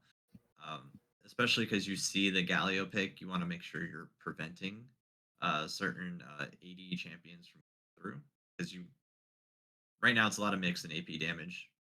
Yeah, Stopping it, gonna be honest here. This guy's naming himself the Shy, locking in Aatrox. He's setting some expectations here. So let's hope that these bans on counter picks will be enough here for him to be able to find some success. DZG are certainly hoping for that. Remember, they are kind of on their last life here for Risen Mythical. Dropping this game will make it very, very, very unlikely for them to be able to end up top 3 and be able to make that postseason. Always could have everything go perfectly in their favor, but it would be a tough ask.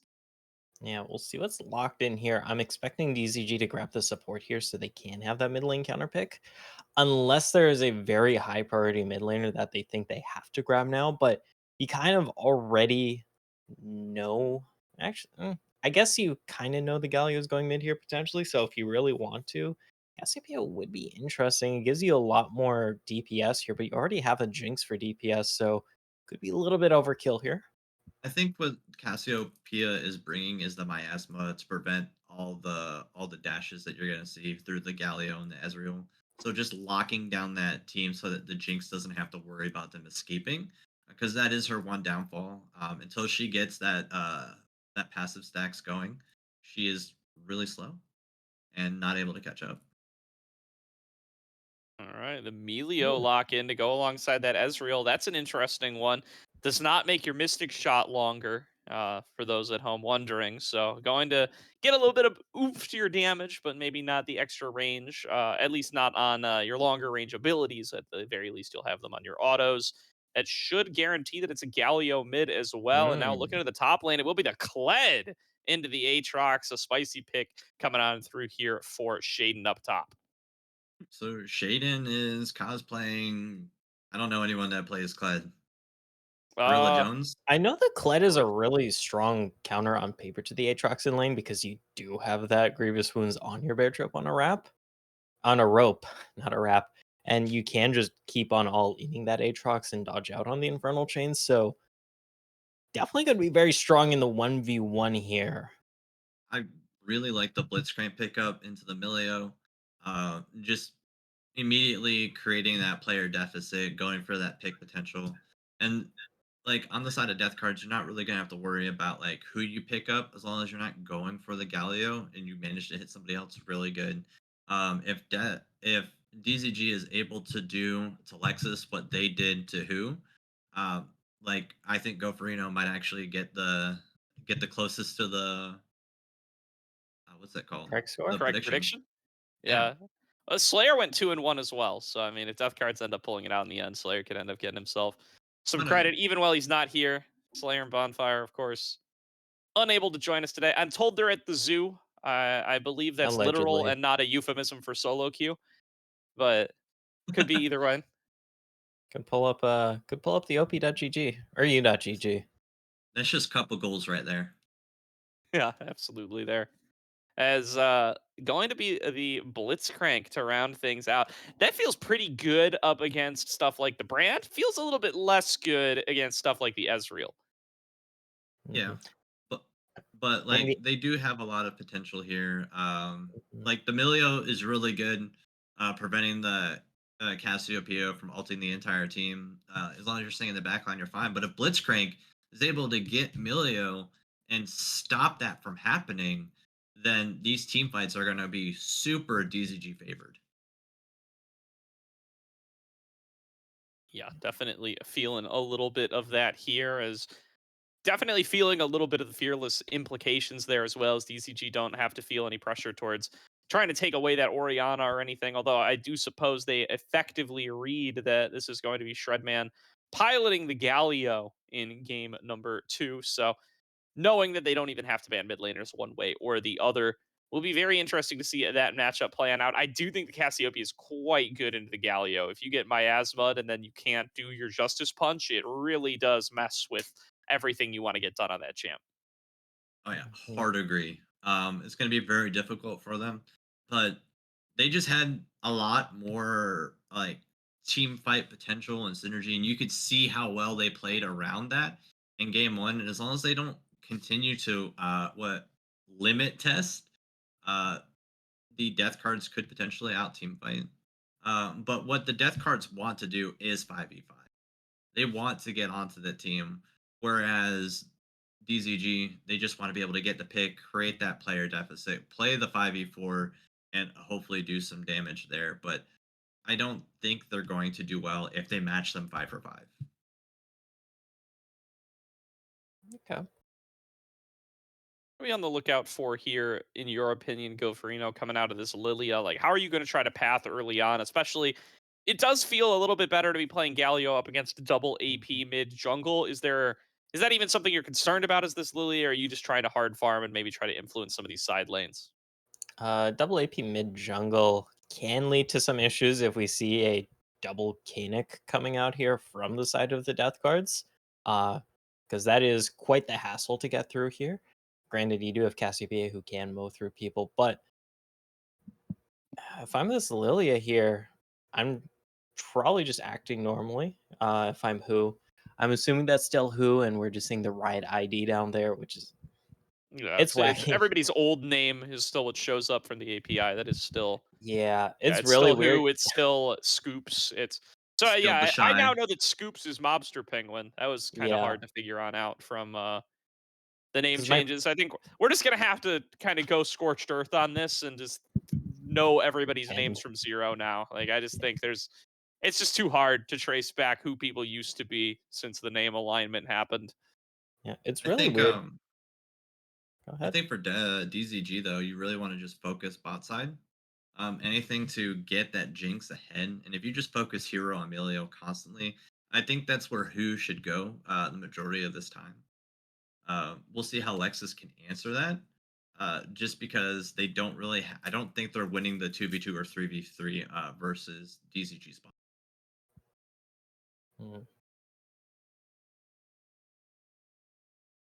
Feels like it's going to be tough to be able to play out against DZG's bot lane. So, yeah, as you yeah. said, just going to be looking to maybe try to scale it up a little bit there. Maybe try to get Warlord unlocked as well on the Oh. side of DZG and see if you can influence some of those sides as well. It's the Cassiopeia plus Blitzcrank, definitely a dangerous combo if you can land that miasma and guarantee yourself a hook.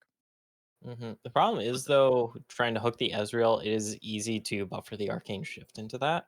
Um, Not when you're so miasma. that's true, but then you have to get in range to use the miasma, which is a mid-range ability, and that might open you up to a brand or Kled, which is a bit of a no-no. So it's give or take. yeah, there's a lot of potential here on both sides, but we have to be more concerned about players' mental. They just played a 50-minute game where they lost after it being so close, even though they were so far behind. They came back from a 5,000 goal deficit like twice.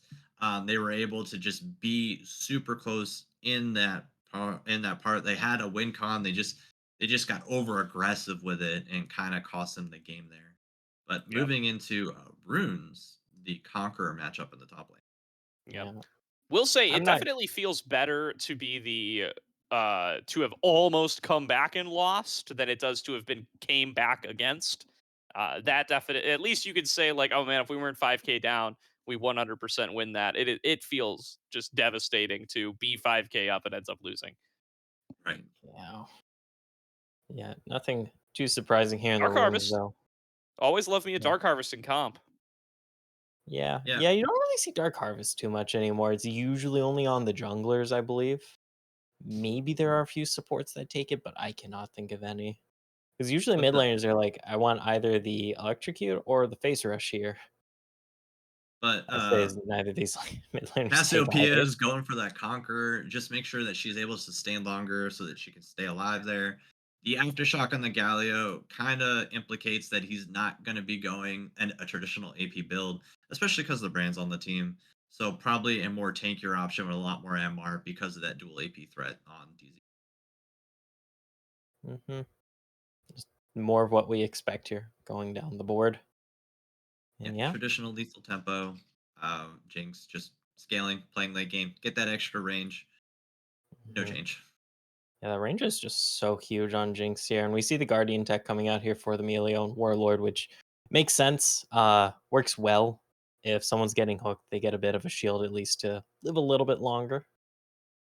Yeah, and that also makes you. This also allows SDZ. You get to see in their minds a little bit. They know they're going to be targeting Emilio, so having that extra buffness, if you will, to survive that initial pull and damage will do well because that Guardian is going to proc off of them. So everything should be pretty good there for them. All right, and hearing that we got a little bit of a pause as we get into games, so going to be a little bit longer until we can get started with game number two.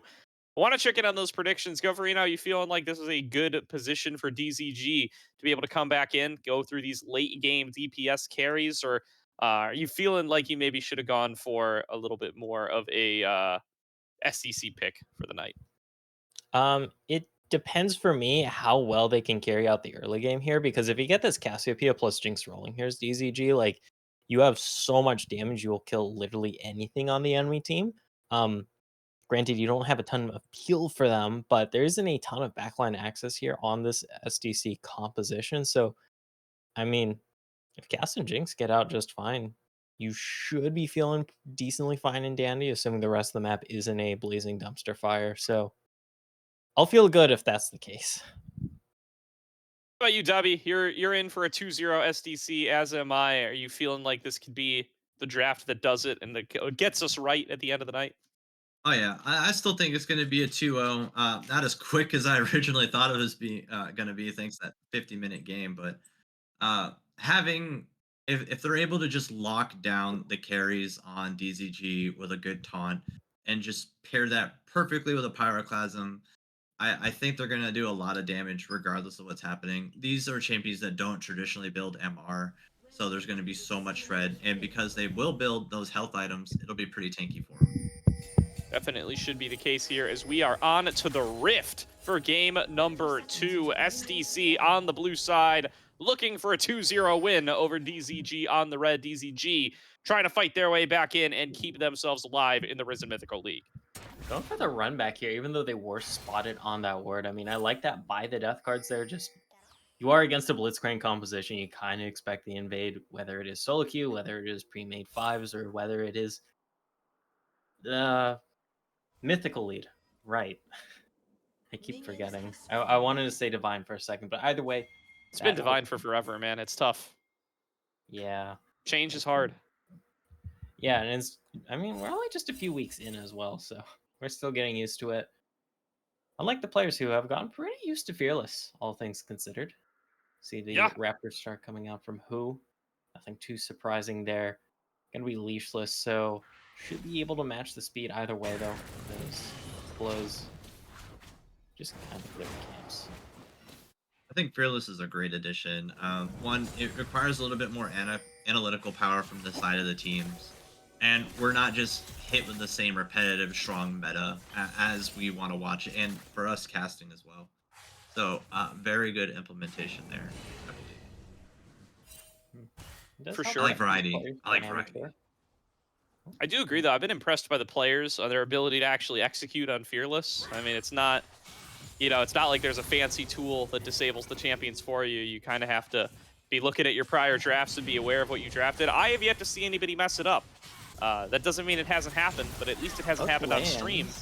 Zoronos, nice job buffering that hook there and showing why the Ezreal, generally considered good into the Blitzcrank. Warlord opting into this matchup is clearly intending to be able to grab some other targets throughout the game.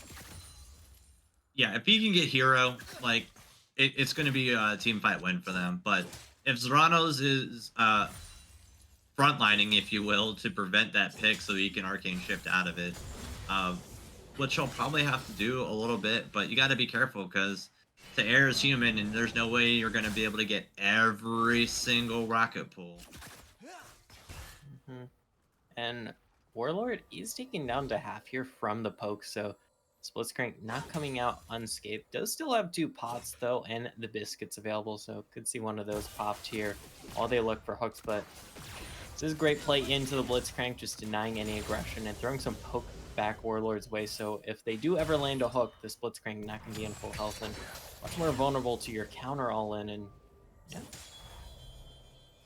Going in. Shaden making sure that they can get those vicious strikes across, keep the Shy as low on health as they can, as Zoronos maybe in a little bit deep here. I don't know if he got hooked or what, but he is going to go down for first blood. Flash down as well. Hero nearly going to drop, but the warm hugs will keep him safe as Lexus is left to just farm out the wave. Yep. And Zorono is going to be able to teleport back to lane here as the Ezreal look for the Seer to land. It does land. No passive proc just quite yet for Lexus. Woo! 1-for-1. We call that a 1-for-1, baby. They managed to give the kill over to Zoronos as well, so it is going to be kills on both marksmen. Really great job by Lexus to chase down those kills. Yeah. Able to do what he needed to do without burning summoners, keeping his flash up for any future play. And then as we have the grubs coming up, seeing that he's going to go up there, but with their no prio mid lane, you have to think, is this going to be another skirmish before we get to those grubbies? Shaden gonna have to look for the remount here. Does have the pocket pistol to be able to get that last little bit to get Scarl back over here. And here comes Lexus, predicting that Who is in that bush, hitting him with the Seer. Now going to prove that that is the case. Flash forced out of the Shy. Now wanting to eat that bear trap, but going back in, even though you know this brand is here from Lexus, Shy probably drops here. Ooh, but not able to land the last Right. skill. One more Seer. We'll get one more proc of the passive, but I think the Shy's getting out of this. Blaze does not deal that much. Shredman gonna Might not look be for up the just winds yet. of war, though. The Shy cannot get this TP channeled, stepping away once again, and the wave might just be a little bit too thick for anybody to actually stop him. Yeah, that Doran shield coming in clutch for Shy, but the fact that everyone is up here now, there's not going to be anything they can do to stop these grubs from being taken, just due to how fast they can clear them. That area adding up. We have a bit of a response coming through. All three grubs have already dropped. Looking at Warlord here, does not have Flash, but does have Hook. Nice Ultra Mega Fire Kick there, but the combo does end up coming on a cross, and Shredman will be pulled back into the fray, taken down by DZG, who find themselves a little bit of a gold lead, despite the 3 grubs going over to SDC. Yeah, and the fact that it's only Shredman dying is fine. He's got the TP to get on the map faster. Kind of a little bit of a lackluster play. They could have just went for the dragon instead. They had the bot wave pushed, mid had the prio. But right now you're giving the opportunity for Lexus and the death cards to path towards the bot side and test you for that first dragon.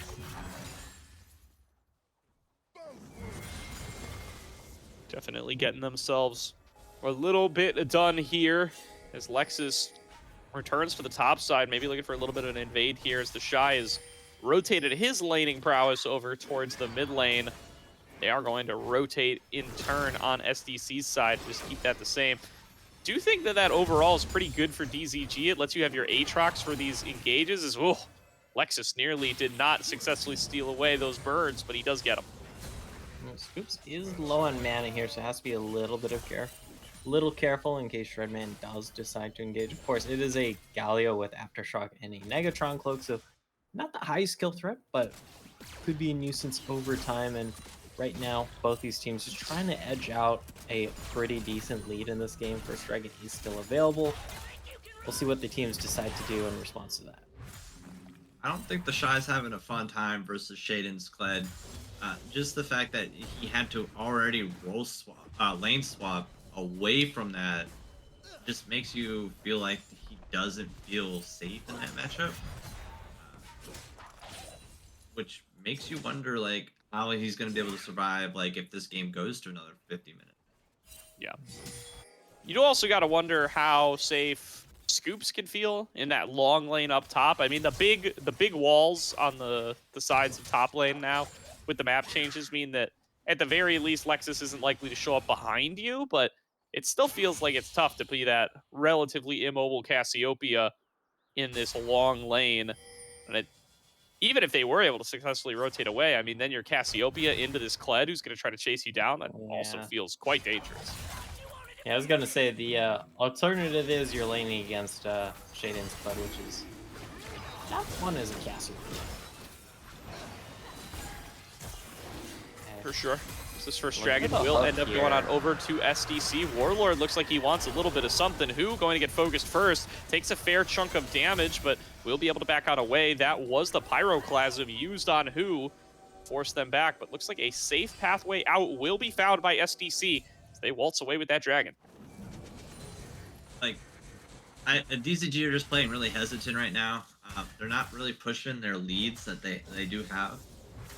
They could have easily gotten that dragon at any point in the last 3 minutes. They just didn't. So they gotta clean this up a little bit. They still have all the potential. They're ahead.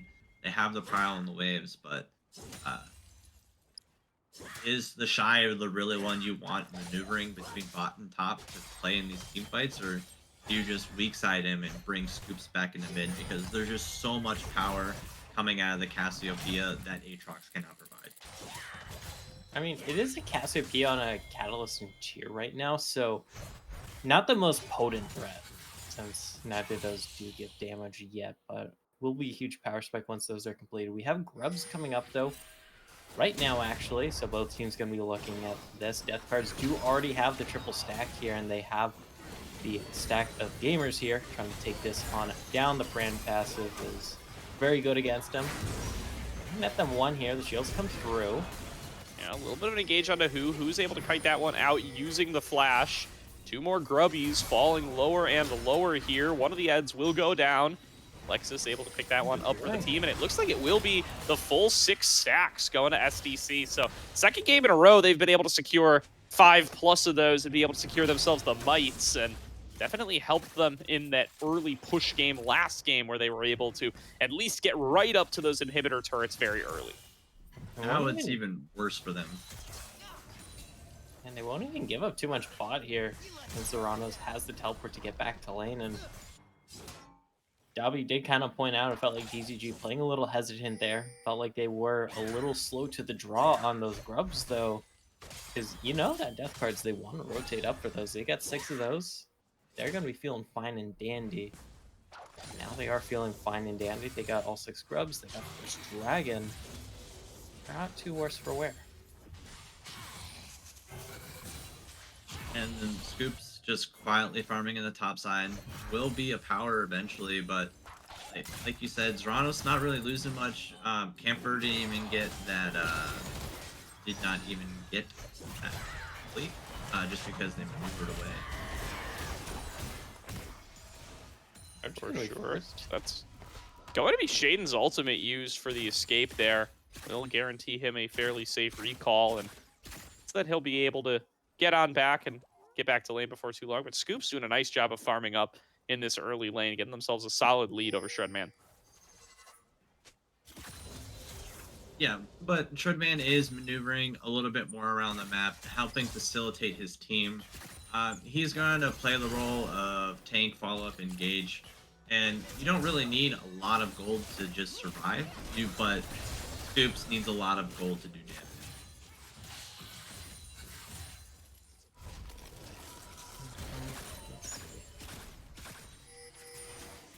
Number on bot lane now, who looking to try to make a little bit of a visit. Slowdown onto Zeranos.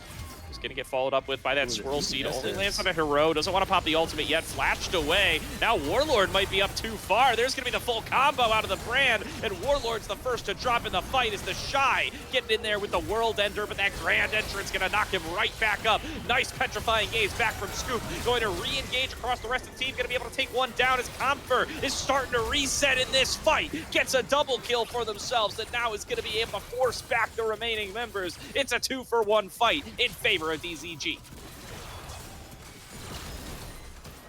What they can Really do good there for DZG, getting those kills onto the Jinx. And like they played it very well around it. Brand did not have Pyroclasm for that fight. Here's Sitting the on a word.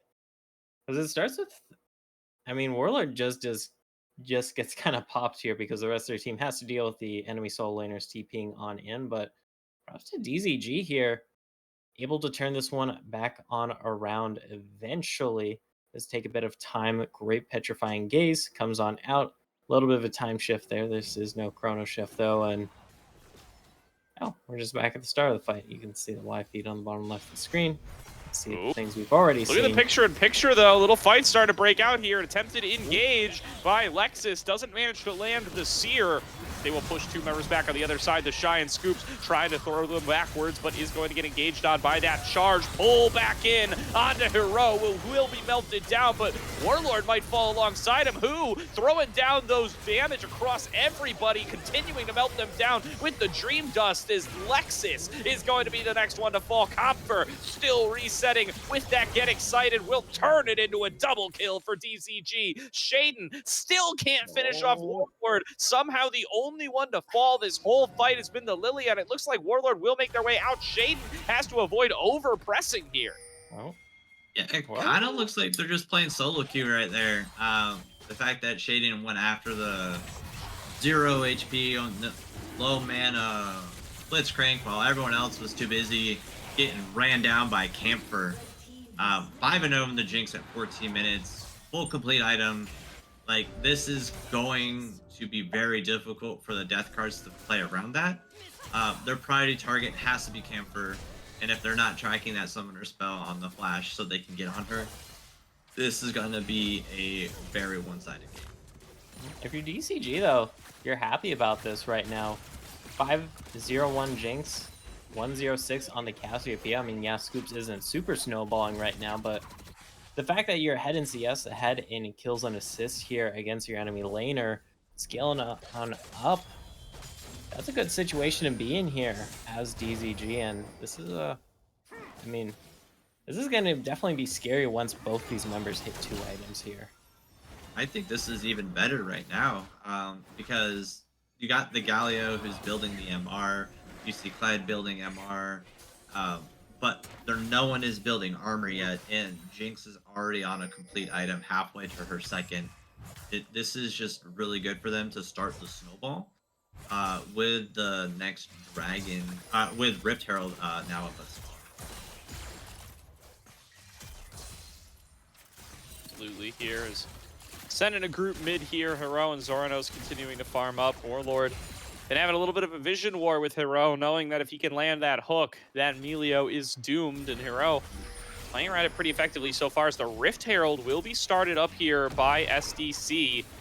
Already a sizable lead for DZG, and a teleport up from bottom lane. Looks like they are willing to fight for this if they have to.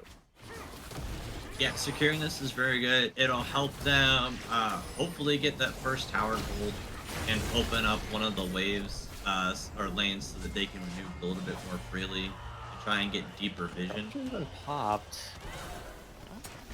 Forcing them back here. Here's the hook back in. Good damage coming through onto Shaden so far. Will get dismounted and forced back. The Rift Herald's been thrown down, but can't even charge. It's too focused on the minions. This is a little bit of a disaster here.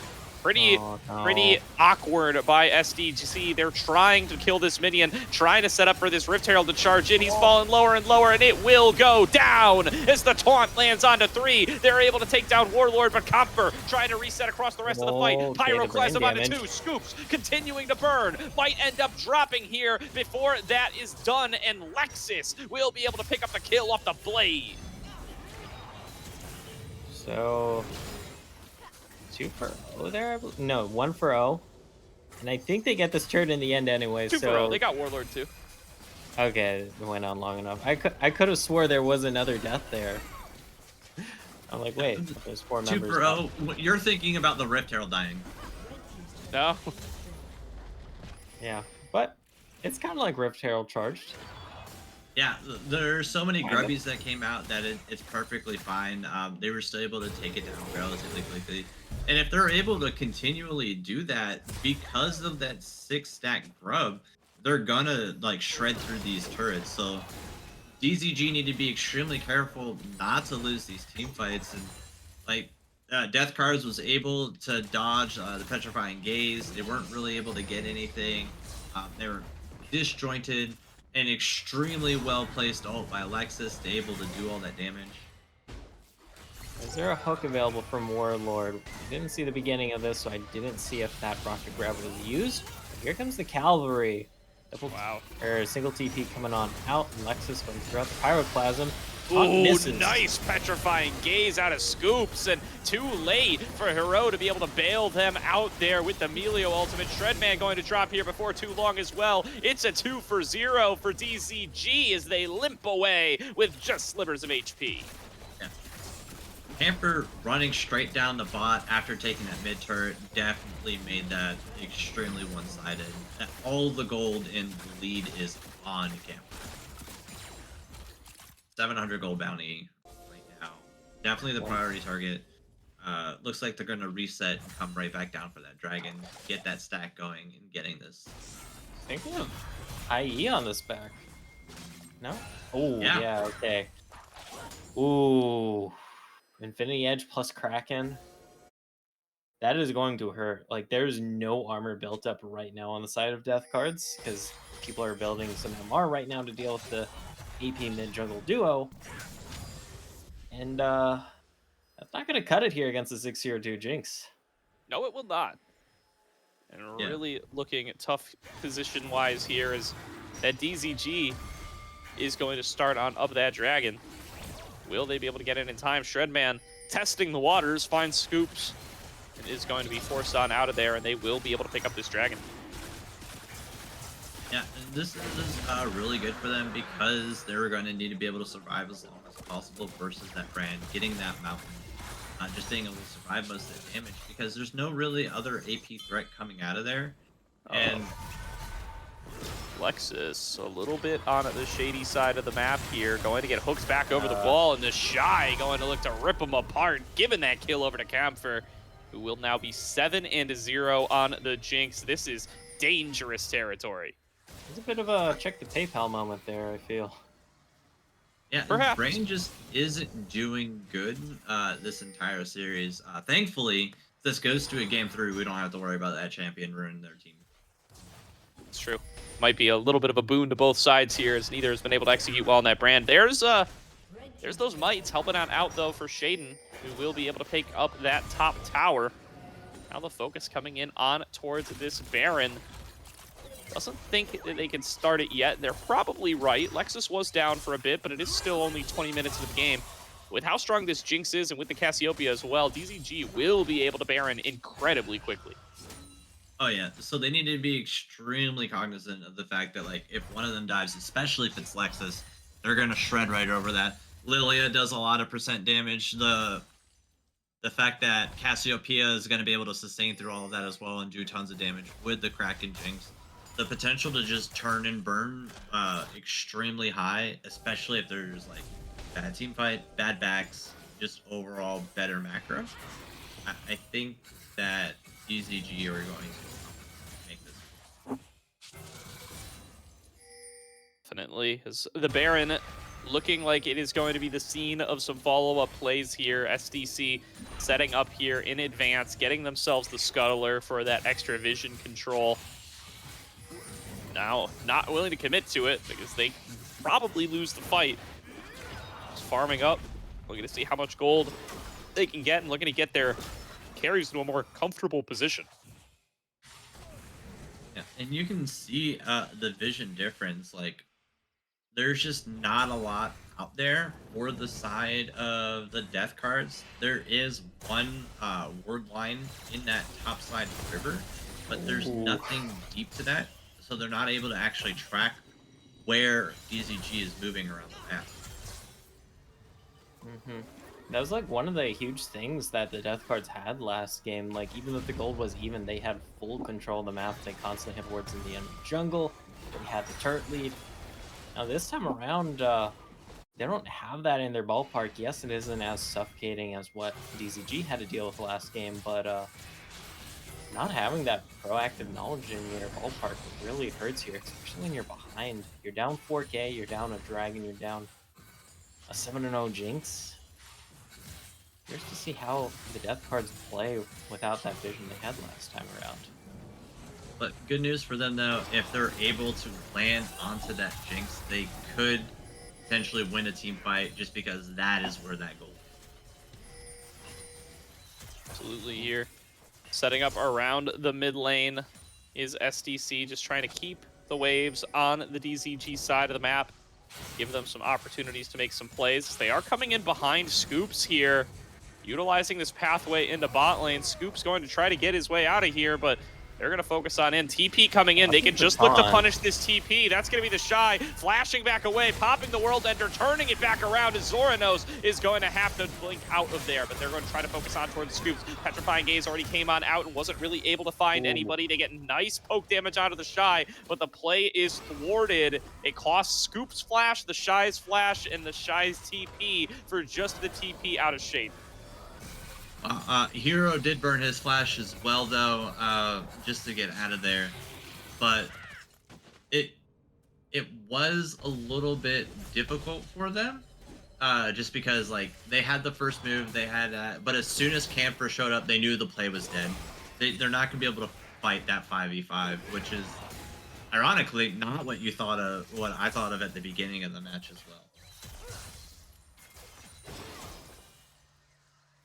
Tough position here. SDC wisely avoiding those fights unless they can get Comfort first and foremost. And now setting up around this dragon, hoping that they can make some kind of pick here.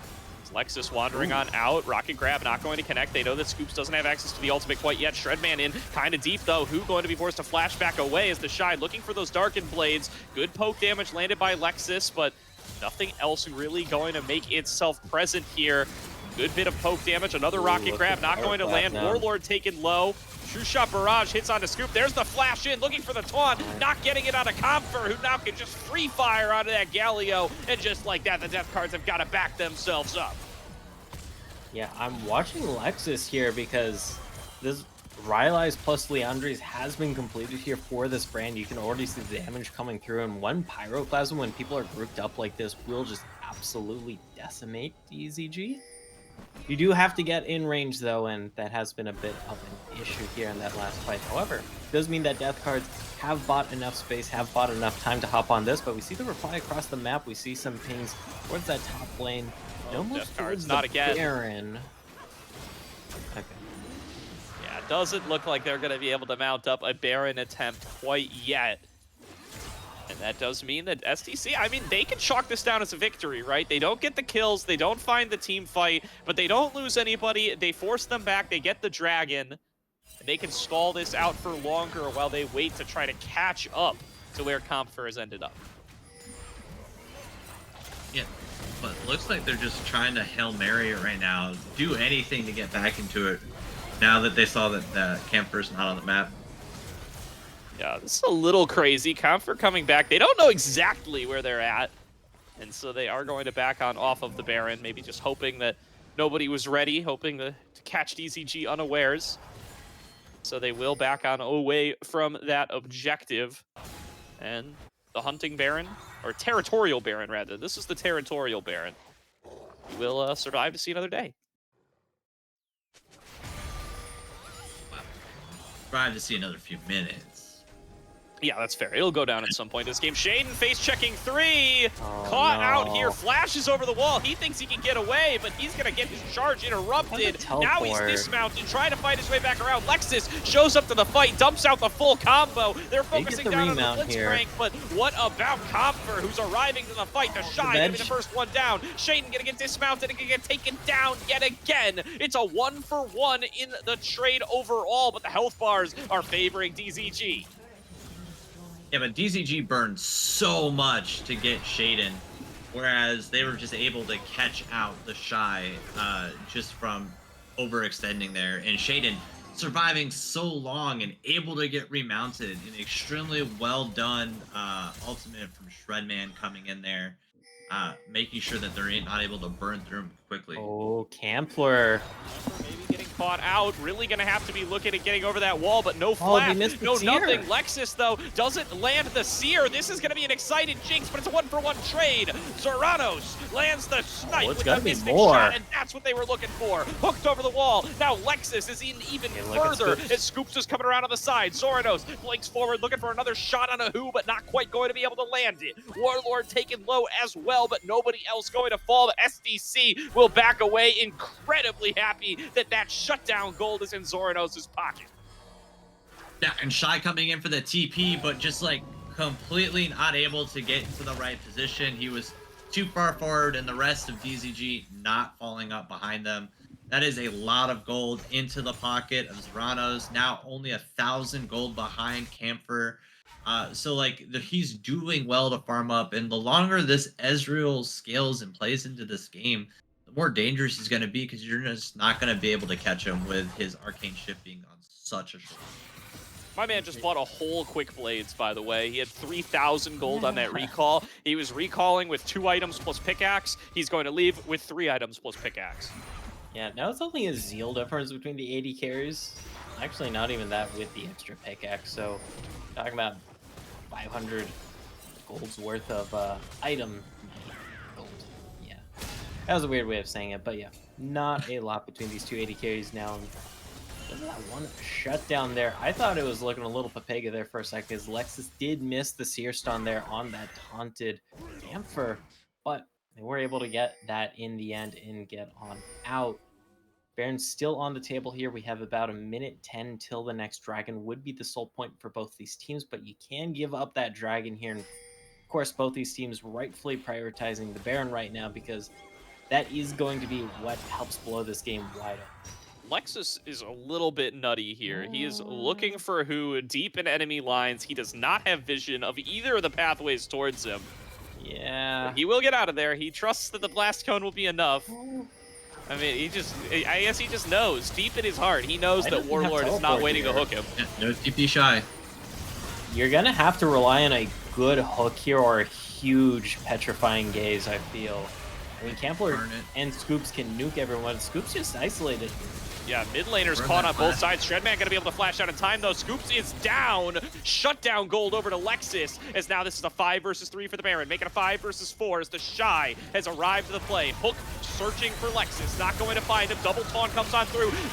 Shot Lullaby. Barrage going to melt through the rest of the team as the Shy is gonna be the first one down. Who trying to get on top of Zoronos. Flash in from Comfer to get the double kill for the excitement. Turn that into 3 as Who is gonna be able to finish off Hero, as now Lexus 1 versus 3 gonna have to outplay this in the alcove, and he's just got no chance. It's an ace to Comfer and an ace to DZG.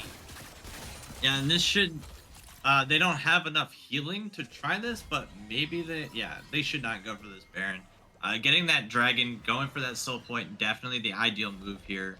6K ahead as we move into the replay.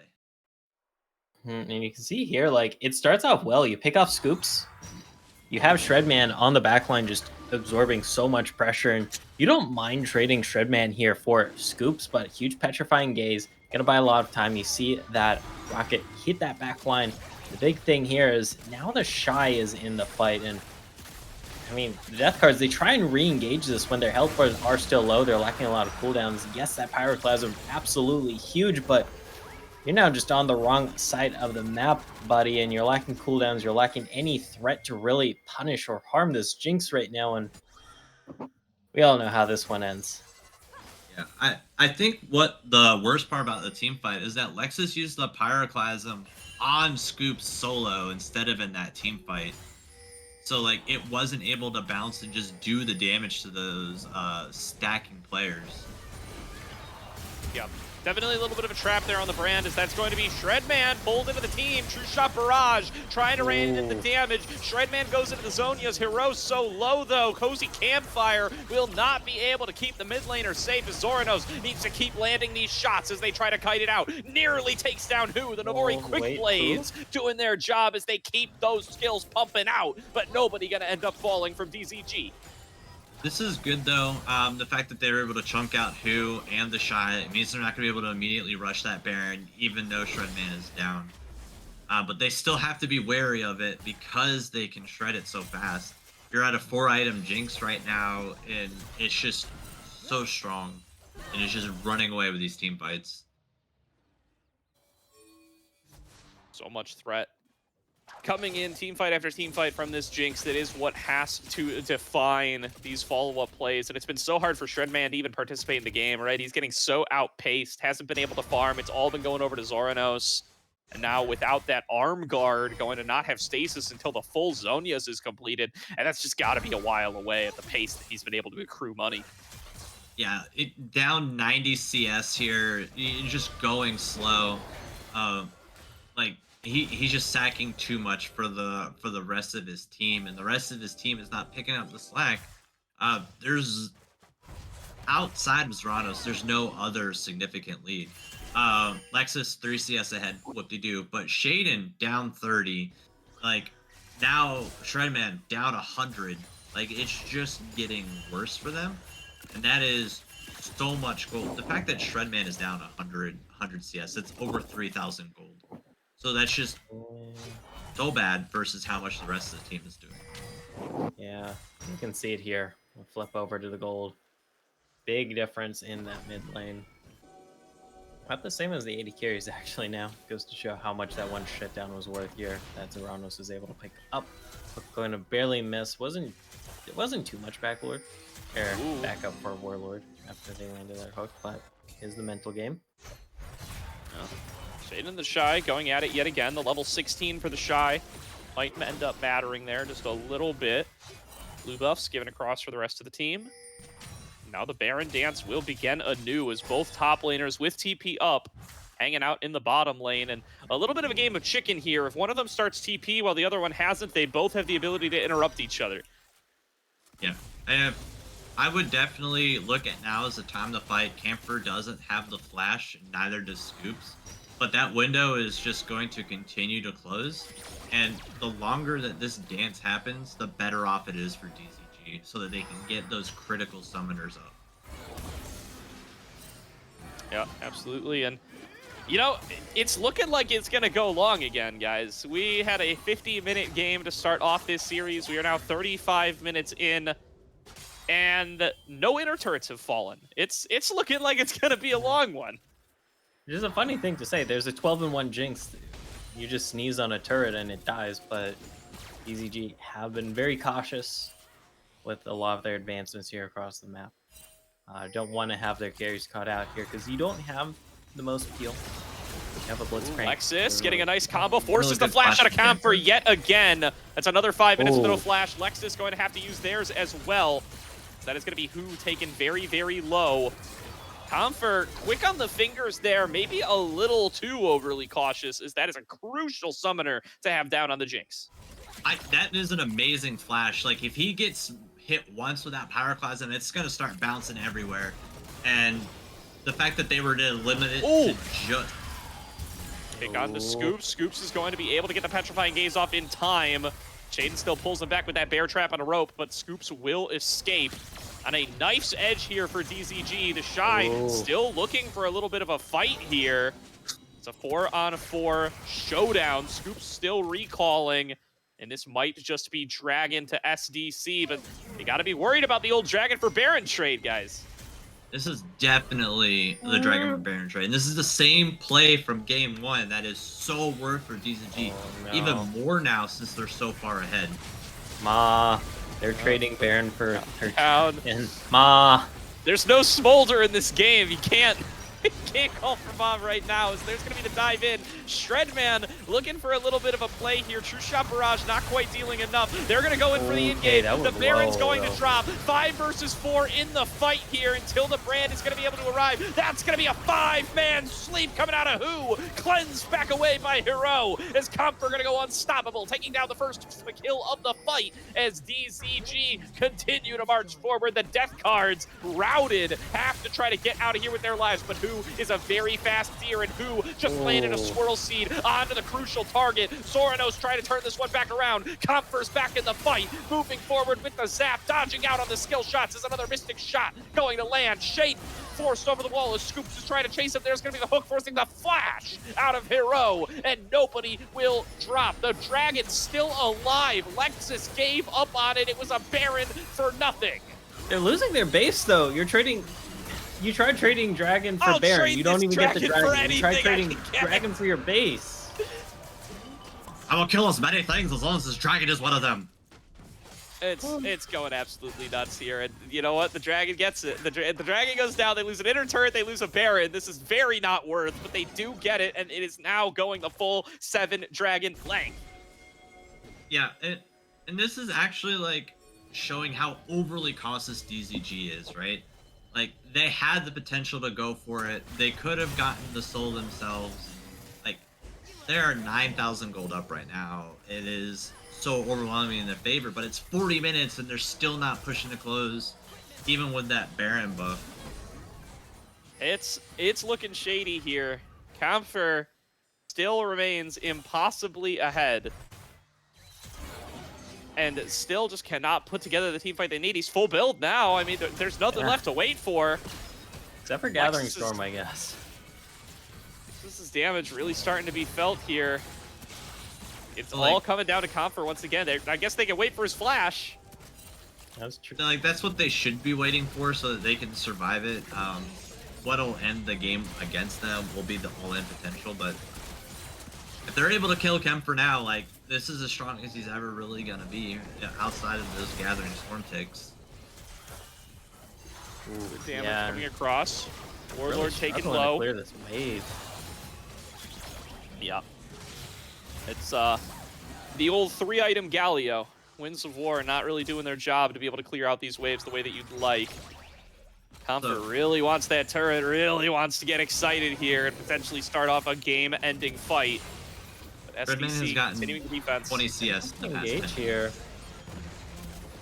Yeah, it's really tough out here for the Galio. Still level 14. Tied up with those supports. It's not where you want to be. Yeah.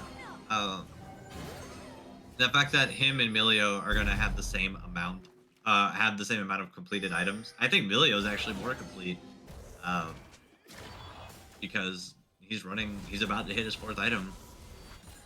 Kind of makes you like Treadman. All you really have to do is survive long enough, but like there's no armor yet, except outside of that Zonia. So like, it's a crit build. Like just go Randuin's, apply the slow when you go all in, do something well for the team.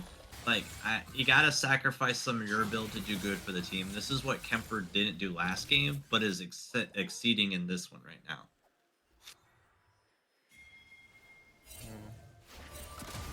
Yeah. Yeah, because outside of that, it's only really the Locket here on Shaden for armor, and so this is a full build Jinx. Thankfully, not going to get scarier technical. Might get scarier if there's a Gathering Storm or a Mountain Soul that is collected. Still got a minute 45-ish though until we see either of these teams collect the soul. The game does go on that long. I'm expecting it to do so. I think this is gonna go at least another 10 minutes. Like no one's gonna pull the trigger until an Elder fight, unless they just like coin flip the next dragon. You do have the supers in the bot lane at least, and rapid fire cannon on Jinx with Rocket. Yeah, you just Finally breaking open the base here, DZG, now with the excitement on the Comfer, but maybe an opportunity for Lexus coming in on the flank. Not going to be able to land that pillar, gets a little bit of poke damage onto the shy, but gets hit by the Swirl Seed. Who not pulling the trigger there either, just going to keep it, make sure that they can keep Scoops and Comfer safe. The siege will begin anew. Ooh, look at the hook. He does land. Okay, going into the stasis, going to come out on top of the Chompers. Now the Cozy Camper on top of him is getting melted down. An excited Comfer now moving forward, 5 versus 4 into the base.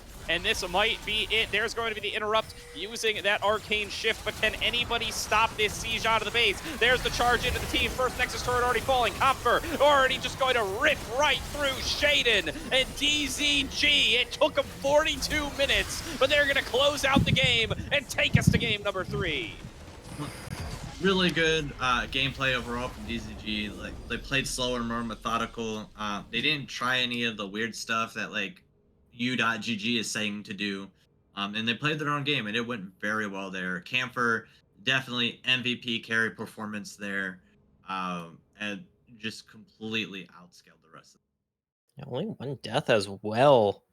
When you got that huge of a target on your head, and of course, not a ton of peel for your side. Very amazing performance there from Camp. See if they can repeat in the next game here, because it does mean we are going the distance here and going to game number 3. Longest series of the season so far, easily. Already, probably, even with game number 3 having not been played yet. Some very, very long games in game 1 and 2. It is going to be going the full distance here, and the 2-0 predictions, they're dead, Dobby. Yeah, they're dead, but that's fine though. Like this is still a really good series. We've had 90 minutes of gameplay so far. Uh, we'll see what happens going into game 3, but like with the fearless draft, there are definitely some spicy things going on here. Just so much damage out of Brand just wasn't able to do anything. I think this really that's has to Brand do for with you. pyroclasms constantly. Like he's trying to 1v1 pyroclasms bouncing off of himself, but immediately afterwards a team fight would happen and wasn't able to maximize the damage potential of that champion. Yeah, I'm surprised though. Only 20,000 damage coming out on this Cassiopeia. He didn't have to do Well. anything. Jinx was so ahead. Definitely here, just struggling to get within range up against the Brand and the Ezreal. Galio struggling to even be a participant until he gets melted on down. And yeah, even in that one big team fight, Cassiopeia caught out very early on, didn't really get to play. It's mostly just petrifying gaze as the tool that ended up mattering. And yeah, you can see, I mean, DCG, they took control. They were real slow and methodical about it, but they do come away with the win. And a really good win, and definitely a mandatory win, if you will. And they needed it to stay into the series, and they needed it in order to stay into playoff potential. This third game is definitely going to be make or break for them. If they lose, they're most likely out, and if they win, they still have a very good fighting chance. Mhm. For sure. It is a tough position to be in for both of these teams, neither wanting to drop. One of them will be getting their first win here in Risen before too long, and will be crucial to be able to keep themselves alive. I mean, there's a little bit more wiggle room available on the death cards, but DZG, they certainly need it, and DZG coming alive where it matters here in game number 2. Going to be an exciting game 3 before too long. We're going to throw it to a quick break while we get set up for that draft, but we'll be back to see how Fearless is going to impact these two teams in our final game of the night.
Welcome back, everybody, to the Risen Mythical League, where we are going to game number 3 between the Death Cards and DZG Olympus. DZG pulling it off in a long, nearly 50-minute game in game number 2. Death Cards doing the same in game number 1.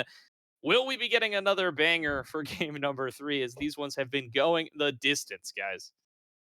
I Well, kind of want something different here. I would like something a little more fast Maybe a paced. little proactivity couldn't hurt. I want to go to bed before 11. Yeah. But if there's any indication, this is going to be a longer. Actually, like if we go through patterns, like it was 50, it was 40, maybe this one's 30, and then we're good to Yeah. go. But regardless of the fact, these guys are fighting tooth and nail, regardless. Even 10K gold, Death Cards refused to give up and made Olympus fight for every inch they took on this on the Rift. So, like these guys are committed, really good games, even out of winless teams, and they're both playing for that like last place, third place playoff spot. Yeah, definitely would love to be able to go 2-2, maybe even go 3-1 in Death Card's position, and try to get yourself into those playoffs in a favorable place. DZG, of course, having already lost 2, they're really running out of wiggle room here. Definitely going to be looking to take away this series as soon as they can. Now, 2 rounds of Fearless Bans now at play. Brand disabled for both teams. Some of the other classics Thank here. I God. mean, you're not going to have access to stuff like the Aatrox or the Urgot if you're DZG's Mm, top side. So I mean, you got to be on the lookout here for how deep some of these pools are going to end up going. yeah. What And we what I are. really want to see is like a full engaged composition coming out. Anything to get them going. Because DZG plays really timid, really safe, even when ahead. It means that there's something that you can exploit there. And if you're just going all in versus that team, I think Death Cards has a very good chance of being able to complete it out. However, I still want to see a Corki. I love Corki. I think he's really strong right now. They even nerfed Azir, which was a really good matchup into it. So like extremely strong champion, does a lot of poke. I understand the Malignance and Eclipse nerf that came out, but like being able to have the package more often, still doing a lot of damage, and the fact that the Valkyrie cooldown being given like 4 seconds, that is so much free time given to just escape. Absolutely here. DZG back on the blue side. What is the missing champ? They're missing one. They are missing the Mhm. Jinx. The Jinx is also Jinx. Yeah. disabled for them. So 10 champions apiece no longer going to be available. And then there is going to be 5 more bans apiece to get on through before we're going to be able to start locking down in champions. The Udyr ban has been kept the same the whole way through. I believe the Senna ban has been in that same position. No, it did actually go not Yeah. picked or banned in game number 1, but they're still going to decide not We're- going to see any Senna in tonight's series. we saw this end in game number 1 Oh, we Yeah, it did. was just an for Death Cards. SDC. It They're was just just on trying to SBC's prevent. side. Yeah. Yeah.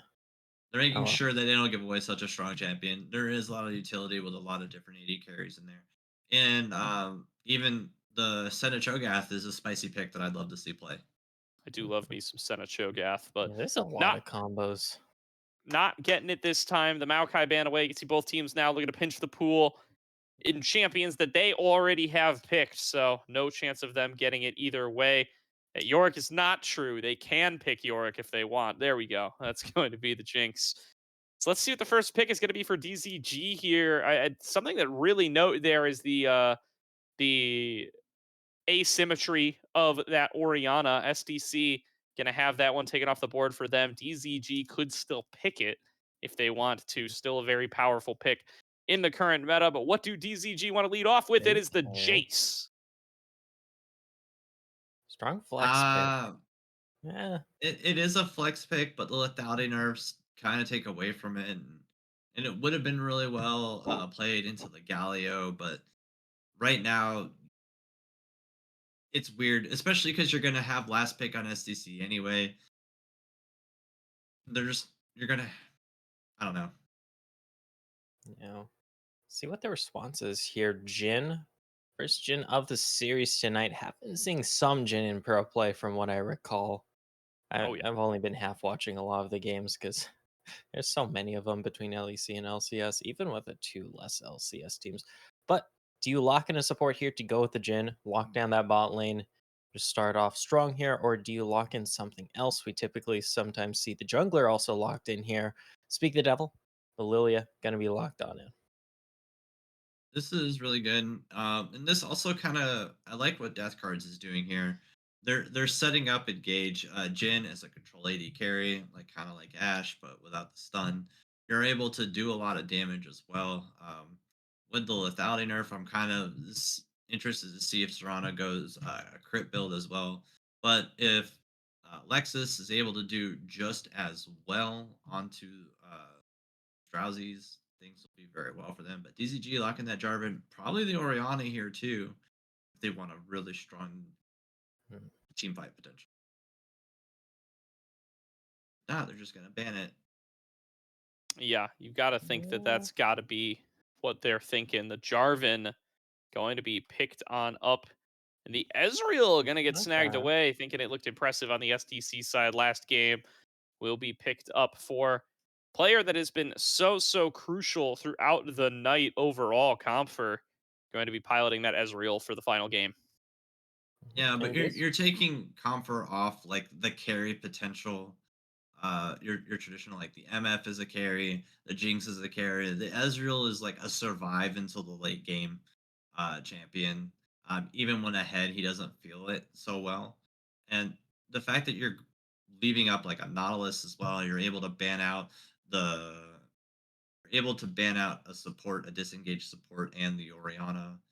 There's just not going to be a lot of potential for the Ezreal, and you've got three AD champions ready to go. There's not a lot of options out there in terms of uh, you just build magic resist, right? do we see the Azir potentially come out here from DZG? We'll Could be a have to strong see. pick. Is a little bit nerfed. There's going to be the Zed ban once again. The Mhm. Karma stays a ban. People really not loving that Karma in their first three, even though I don't it is understand the still Syndra very ban. powerful. A little bit nerfed versus what it has been before.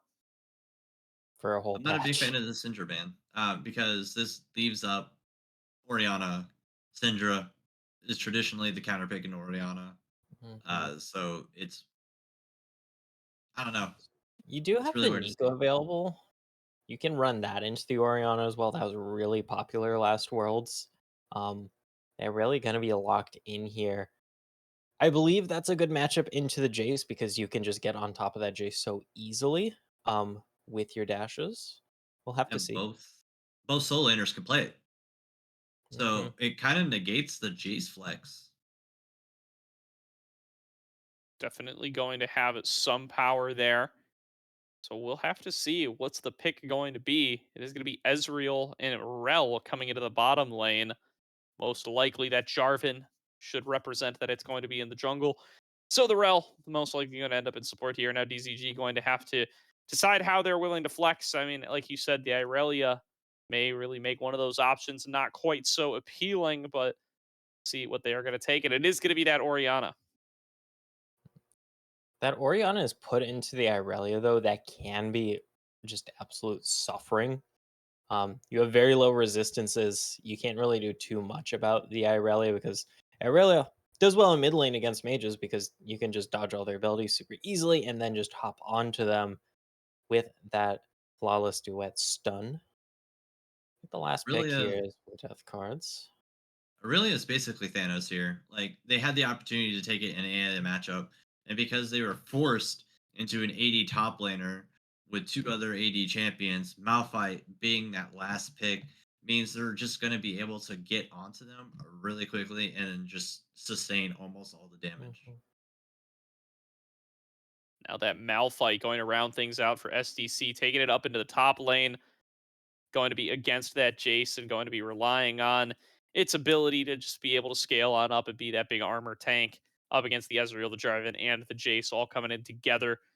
We'll be able to get those fights started in a reliable way. That's what you were looking for, Dobby, at the very least. The Malphite and the Nautilus for SDC should be able to get fights started the Rel Oriana Jarvan should be able to do it on DZG's side, but let's see if we can get these teams to actually maybe up the tempo a little bit. I Yeah. mean, I hope they do. You got a J4 Rel on one side and then a Malphite Nautilus on the other. So those are two champions on each sides that kind of have to force fights here. With so much engaged potential on both sides, it's gonna be whoever can survive long enough to get uh to re-engage or just being able to burst out. I think DZG have the more burst potential, but SDZ can play the team fight longer. So if they're going to be able to survive through what Olympus can give them, the death cards are going to be able to come out on top on these team fights, and that's exactly what both these compositions are going to be trying to do. Where DZG does have the advantage, though, is they have the ability to poke them out and basically set up the objective by just making sure the death cards are constantly low. They're able to go for that vision control, and then once the trigger is able to be pulled with the amount of damage they pull out, it should go into their favor. So death cards are definitely fighting an uphill battle. Certainly does feel that way. It's been tough for them to be able to really be able to come on up with those engages they're looking for on DZG's side, especially the Rel, the Jarvan. Certainly feel like they're going to be able to help on out there. I do think this Oriana pick, last pick, makes such a big difference, though. The fact that they are going to be able to combo up with those engagers to be able to find what fights that they want, and the fact that it's not going to be as easily responded to, not going to be as easily disengaged. There's no poppy or anything over on the other side. It feels like the disengage tool's not quite as powerful coming on through for the SDC side as the engage tools. You just got to hope that the Lily or the Nautilus can do something to stop things. I really like what DCG have been able to put together, probably for the first time this game or this series. Yeah, game two was kind of looking really scuffed in the draft, but they were able to execute it very well.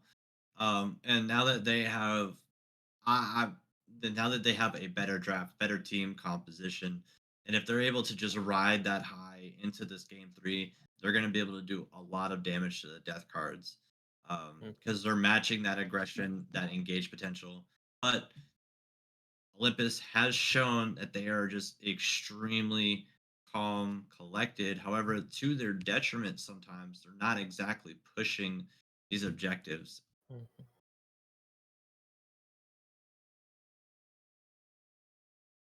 Certainly the case here. So it's just been so powerful for them where they've been able to get it. Mm. The Now players going to are be out of order. They all lined right. up That's better. okay. They're just messing around. I don't think it matters that much. We know where they're all going. We know where Yeah, they're. yeah. And It, if it is a that's not little where they're annoying going, for the observers, but yeah. it is a little frustrating. But as long as we're not here until midnight, right? Hey, See hey, it. let's not start tempting fate here when we've got Yeah. quite a bit of game left to go. This has been a ridiculous series so far with how long these ones have Yeah. ended up going. So Surely we luckily, don't have everybody on another both teams 40 seems plus to still minute be game. awake, seems to still be ready and rearing to go as they are looking for what will be their final game of the night and what could be their final shot at really being able to make it deeper into Risen. Well, for death cards, they do have the opportunity. They're only 0-1 right now because of a bye week, so they'll have other chances to claw their way back in. But for DZG already being 0-2, if they end tonight at 0-3, there's not that likelihood of them getting back in, especially with the rest of their matchups being a little bit more. Mhm.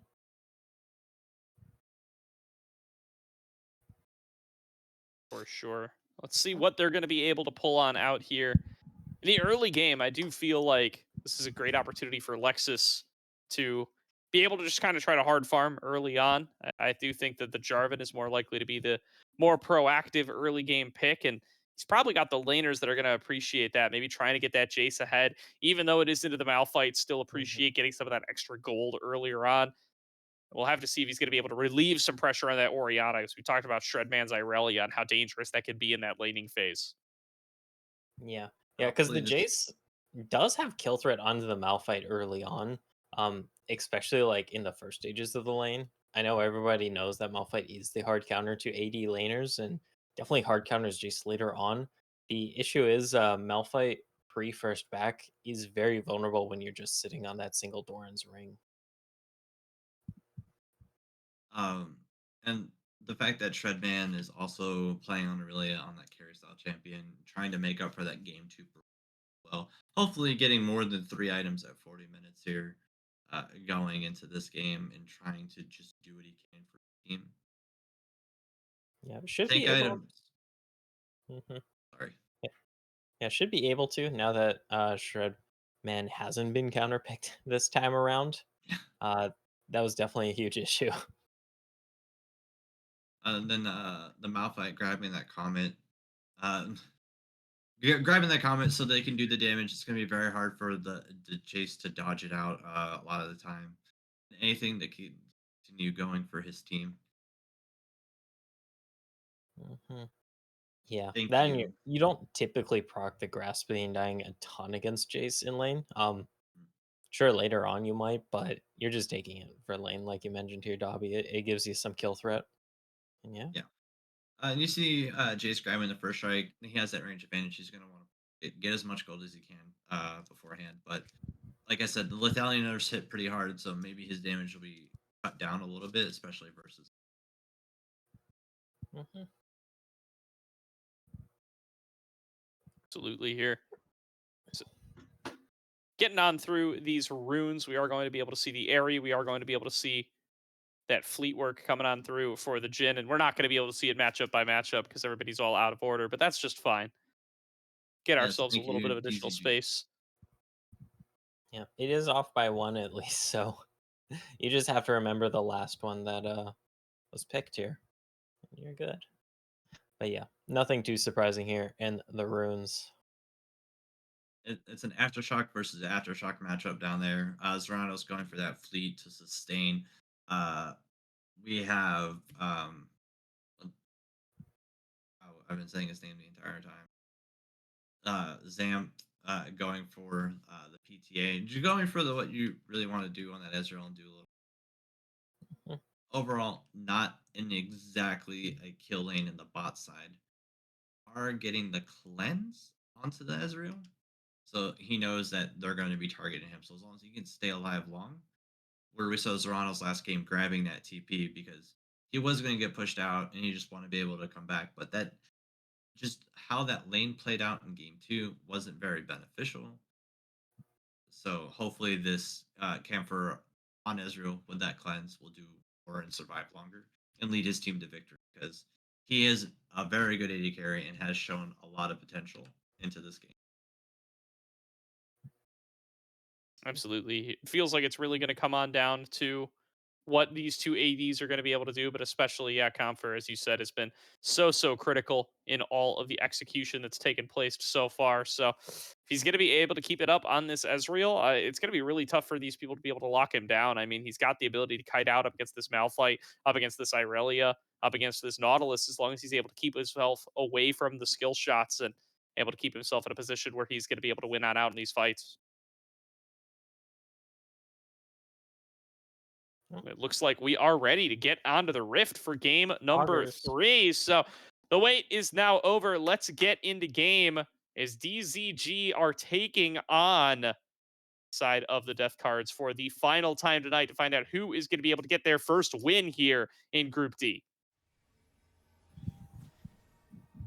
Yeah. Hey, there we are. Welcome to Summoner's Rift. Nothing too funny happening in this level one, I would seem. No Blitzcrank this time around. Yeah, can't really be 30 seconds cheeky. until minions spawn. Just going for a traditional 5 point. It looks like Warlord went back to grab the oracles, but really weird placement. Just really early defensive ward instead of pushing out. Like your blue side kind of feels lackluster that you're not pushing that lane because you just have the ability. And this will help you find out where Lexus is trying to go. Minions have spawned. But yeah, overall, traditional 5 point. Not exactly flashy. Yeah, the 2-2 wild here as going to be starting things on off with a pretty simple spread from both sides. Neither team going for anything too wild. Waiting around on both sides. And just trying to be on monitor duty for if any engage is coming in from either side. Starting on opposite sides, though, does mean that Lexus and Who will presumably be able to keep themselves apart. Hopefully we reorder the players to get them in order for both sides here. That'll make it a little bit easier to compare our matchups. Yeah, as it's only off by 1, but you still have to shift the entire scoreboard here for DCG. Oof. But Happens. Lexus able to do a leashless start, so that means he's able to just get going just a little bit slower. But the fact that they're doing the opposite pathing means we're probably going to get a little bit more volatile gank patterns. And Red line lands. Yeah, gonna get a little bit of harassment on a cross comp for Warlord. Not going to be able to get that level 2 first, so going to be pushed a little bit back in the matchup. And then just being able to dodge that crash down was very good for the side of SDC. Getting that little skirmish win, creating that priority in their lane, allowing Lexus to come and move freely into that bot side. But let's see if he does the grub path, does the full clear and back, and then heads to the top side of it. Okay. More blows being exchanged in this bot lane. Not the highest kill threat, but you're able to get a nice health bar lead. That can lead to some plates here, and also prio over this dragon. For sure here is... There we go. Gonna be able to sort everybody out here. Is ooh, a little bit of a hook away there from Hero, as Warlord does tick on up to that next level, and they're gonna be the first to 3, even though they were second to 2. Treadman, though, keeping up this pressure in mid lane. Talked about how winning this Irelia lane can be, but now with the wave maybe a little bit just outside of tower range, not exactly what you'd be hoping for. Yeah, a little bit of a Warlord's gonna meetup have the here. flash. Warlord. Ooh, Warlord Oh, trying to get over the yeah, wall, man, fails get over the the wall. jump. Now gonna have to flash backwards, but he's gonna get that's snared good. up, and he's gonna get taken down. First blood to Lexus. I think his cursor was in the wrong place, because why would you flash that way?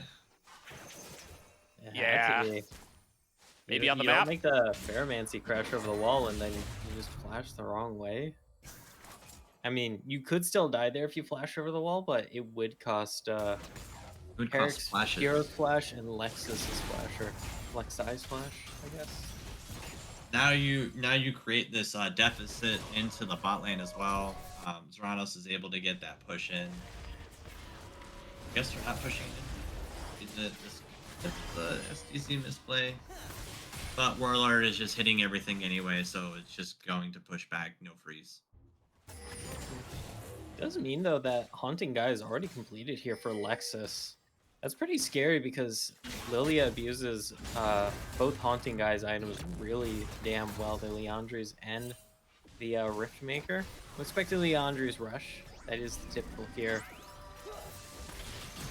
Especially into the more beefy front line that Warlord and Who are definitely going to provide.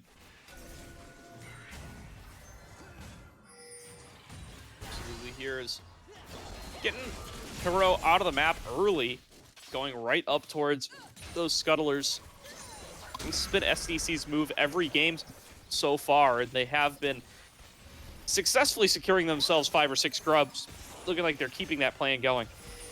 Yeah, but DZG finally making a cross-map play at the same time. This is the first time they were able to take an objective at the same time the grubs were being did. Mm-hmm. Yeah, but Absolutely. DZG able to get grubs for the first time this year. Or no, that was Death Cards, oops. Because I saw Lexus just go into blue side jungle. I'm like, oh, okay, yeah, they got it. Bit of a gank shaping up here in the mid lane. For sure. Yeah. Doesn't Lexus look counter like jungling. Shredman's gonna end up getting caught here, so Shredman will get out safely. Lexus will be feasting on some of these blue side camps. And doesn't look like Who is any the wiser so far. Yeah. But you still have a lot of like potential. The J4 Ariana is extremely Dive Get back in by Scoops. Oh, Shockwave going to whiff here as Lexus flashes That's in, bad. going for the double sleep. And can they take down the target? Instead, they're just going to focus their damage onto Who, not try to dive the turret for Scoops. And we'll get both of them relatively low. Yeah, and then the command shockwave being out as well. But Shredman is low on his mana. Oh, this is Yeah, but Treadman should get a nice back here. Oh no. Alright, well, I mean, yes. did get right? it back, I guess. Yeah. He doesn't have to wait the 8 seconds. Yeah. I mean, well, your death timers, I guess it's technically real fast hook lands. So does the Deadly Flourish. Yeah, perhaps unadvisable, as Warlord going to be focused down now. Zoronos still at full HP, feeling pretty good about his trading potential on this Jhin, and now with them at half HP, nearly landing a dredge line there as Hero to take them lower and lower, but DZG managed to keep themselves safe and alive as they continue to farm on up. Yeah, I mean, the Ezreal here for Camphor shouldn't be in too much danger of getting all in, as long as you have that Arcane Shift up. Not, hopefully you have that flash.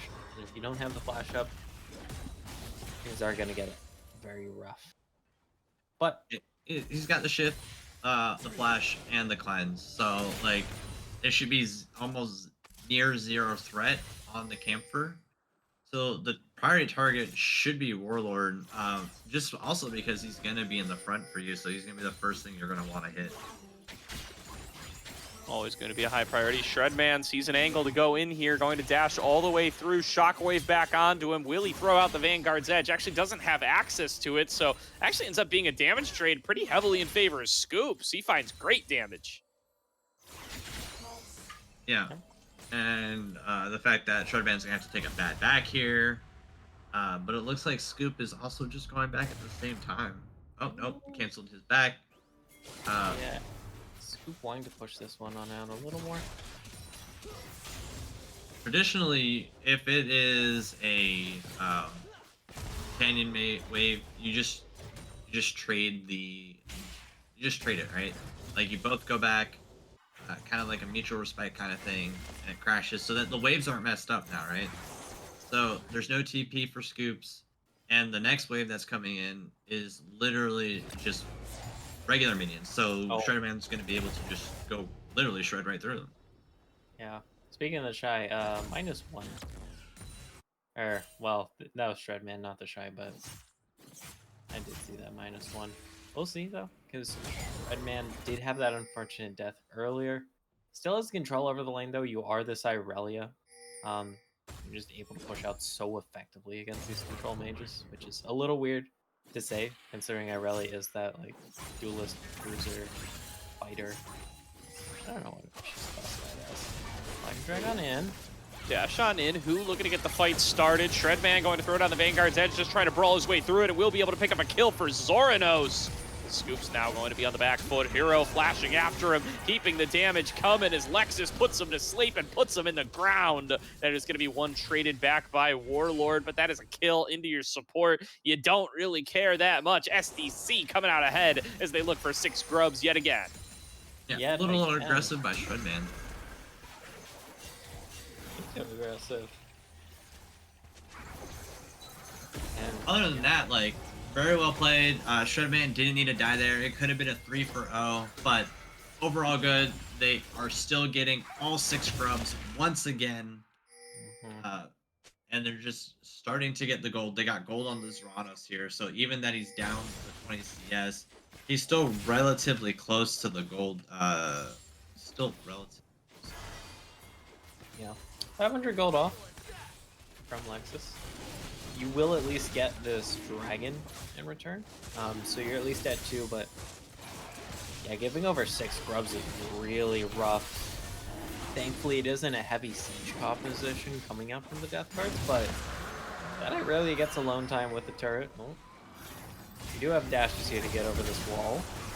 Oh, coming on in, Warlord taking low, gonna have to jump over the wall. They're trying to take the fight though on the side of Who. Cataclysm onto all 3, pull back in by Warlord, but Warlord's just gonna bite it alongside his jungler. It's a 2-for-1 in favor of SDC. Why would you flash into that? He was out. He was safe. Like it was already a good play because you got the dragon, but then you just made it like you made it worth for them because they got another free kill. Like who wasn't getting out? But Warlord died for free for no reason. Getting a little antsy for it. Really, I mean, it was a really nice Cataclysm. You see a Cataclysm on the 4 members, it's kind of hard to resist getting a little bit of action in there. I guess. I mean, Homie went from flight to fight real quickly on that one. It's pressure setting in here a little bit, perhaps. Is who looking for another fight? Wait. Double shockwave. Okay. Here comes the flag and drag through, and Shredman nearly going to drop, able to flash out in time. Lexus puts them both to sleep, and Lexus leads the charge away. Yeah, that Sundered Sky being complete for the Jarvan means there's like not a lot that they're gonna be able to do, especially because they hadn't reset yet on the side of Death Cards, so they're just sitting on that. We'll get some alone time in this mid lane, though. You got the flash out of Shredman as well. We'll see what Scoops can do to this wave. Looks like it's just going to be simple push it into turn and back here. Not going to hurt. Following all inning once again. We have Who on the flank here. There's the Magnet Storm. Pulled back in, Warlord falling lower and lower. We'll get taken down by Zoronos before Who can even get there. And SDC looking clean in game number 3 as they turn another play into their favor. Only they had flash there. That's true. But also just Warlord going in way too early there. Feels like, hold that thought. Lexus here in the top side. Great stoppable force. Yep, and the Shy, nowhere left to go. Dodges out on the Eve, trying to trade on a Shade, and will get him. A 1-for-1 trade by the Shy, the best he can make out of a bad situation. Yeah. And it's not even like that terrible for him, just because the wave isn't in a bad spot, so you're not really losing anything out of it going for 1-for-1. Warlord in the mid lane here. Both supports can respond to this. Just trying to make a play happen. Flawless duet. We'll snare up the Rel very briefly, and not much going to come out of it. Yeah, they're just trying to get ready for that inevitable Rift Herald fight coming up. Definitely. Rift Herald just feels a lot weaker this season compared to prior seasons because you don't get it before plates fall. And yeah, I'm sure everybody driving it the wrong direction doesn't help. They've helped that in this patch a little bit. Still feels like a little over-prioritized by some teams. Can't often get too much off of it. What's going to be really difficult at this team fight is the lack of ultimates inside of Death Cards. Ooh, pull back in. There's going to be the Shockwave as well. Lexus, Ooh. chain CC down, TP in. Just going to immediately find themselves in a fight. Shredman going to be able to push back on a Warlord. Will be able to take him down. Now the Shy going to be the next target. He's going to end up falling as well as Shredman continues to reset. Finally going to end up taking down, but now it's Zoronos taking over the play, looking to fire away onto the remaining members. Will be able to take down another Comfort and Scoops, though. These are the damage dealers. These are the ones who stand tall at the end of the fight. And Comfort is the one who turns it around, finds another Mystic shot onto the enemy carry, and makes it a winning fight for DZG. Mama Lamia, those Mystic shots just added up so much there with that red buff there. This Trinity Force being completed here for Camphor, putting in so much work in that fight. Did very well, and they didn't have the unstoppable force from Malphite. They didn't have the lullaby from Lilia because Lexus was hit out so early. It was just like a cooldown difference in that team fight, and the fact that they couldn't slow down and wait for it just allowed for a way for the DZG to come back into it. Yeah. Great long-term front-to-back fight coming through from DZG there. They keep Scoops and Comfort alive for as long as physically possible, and they pay off big time.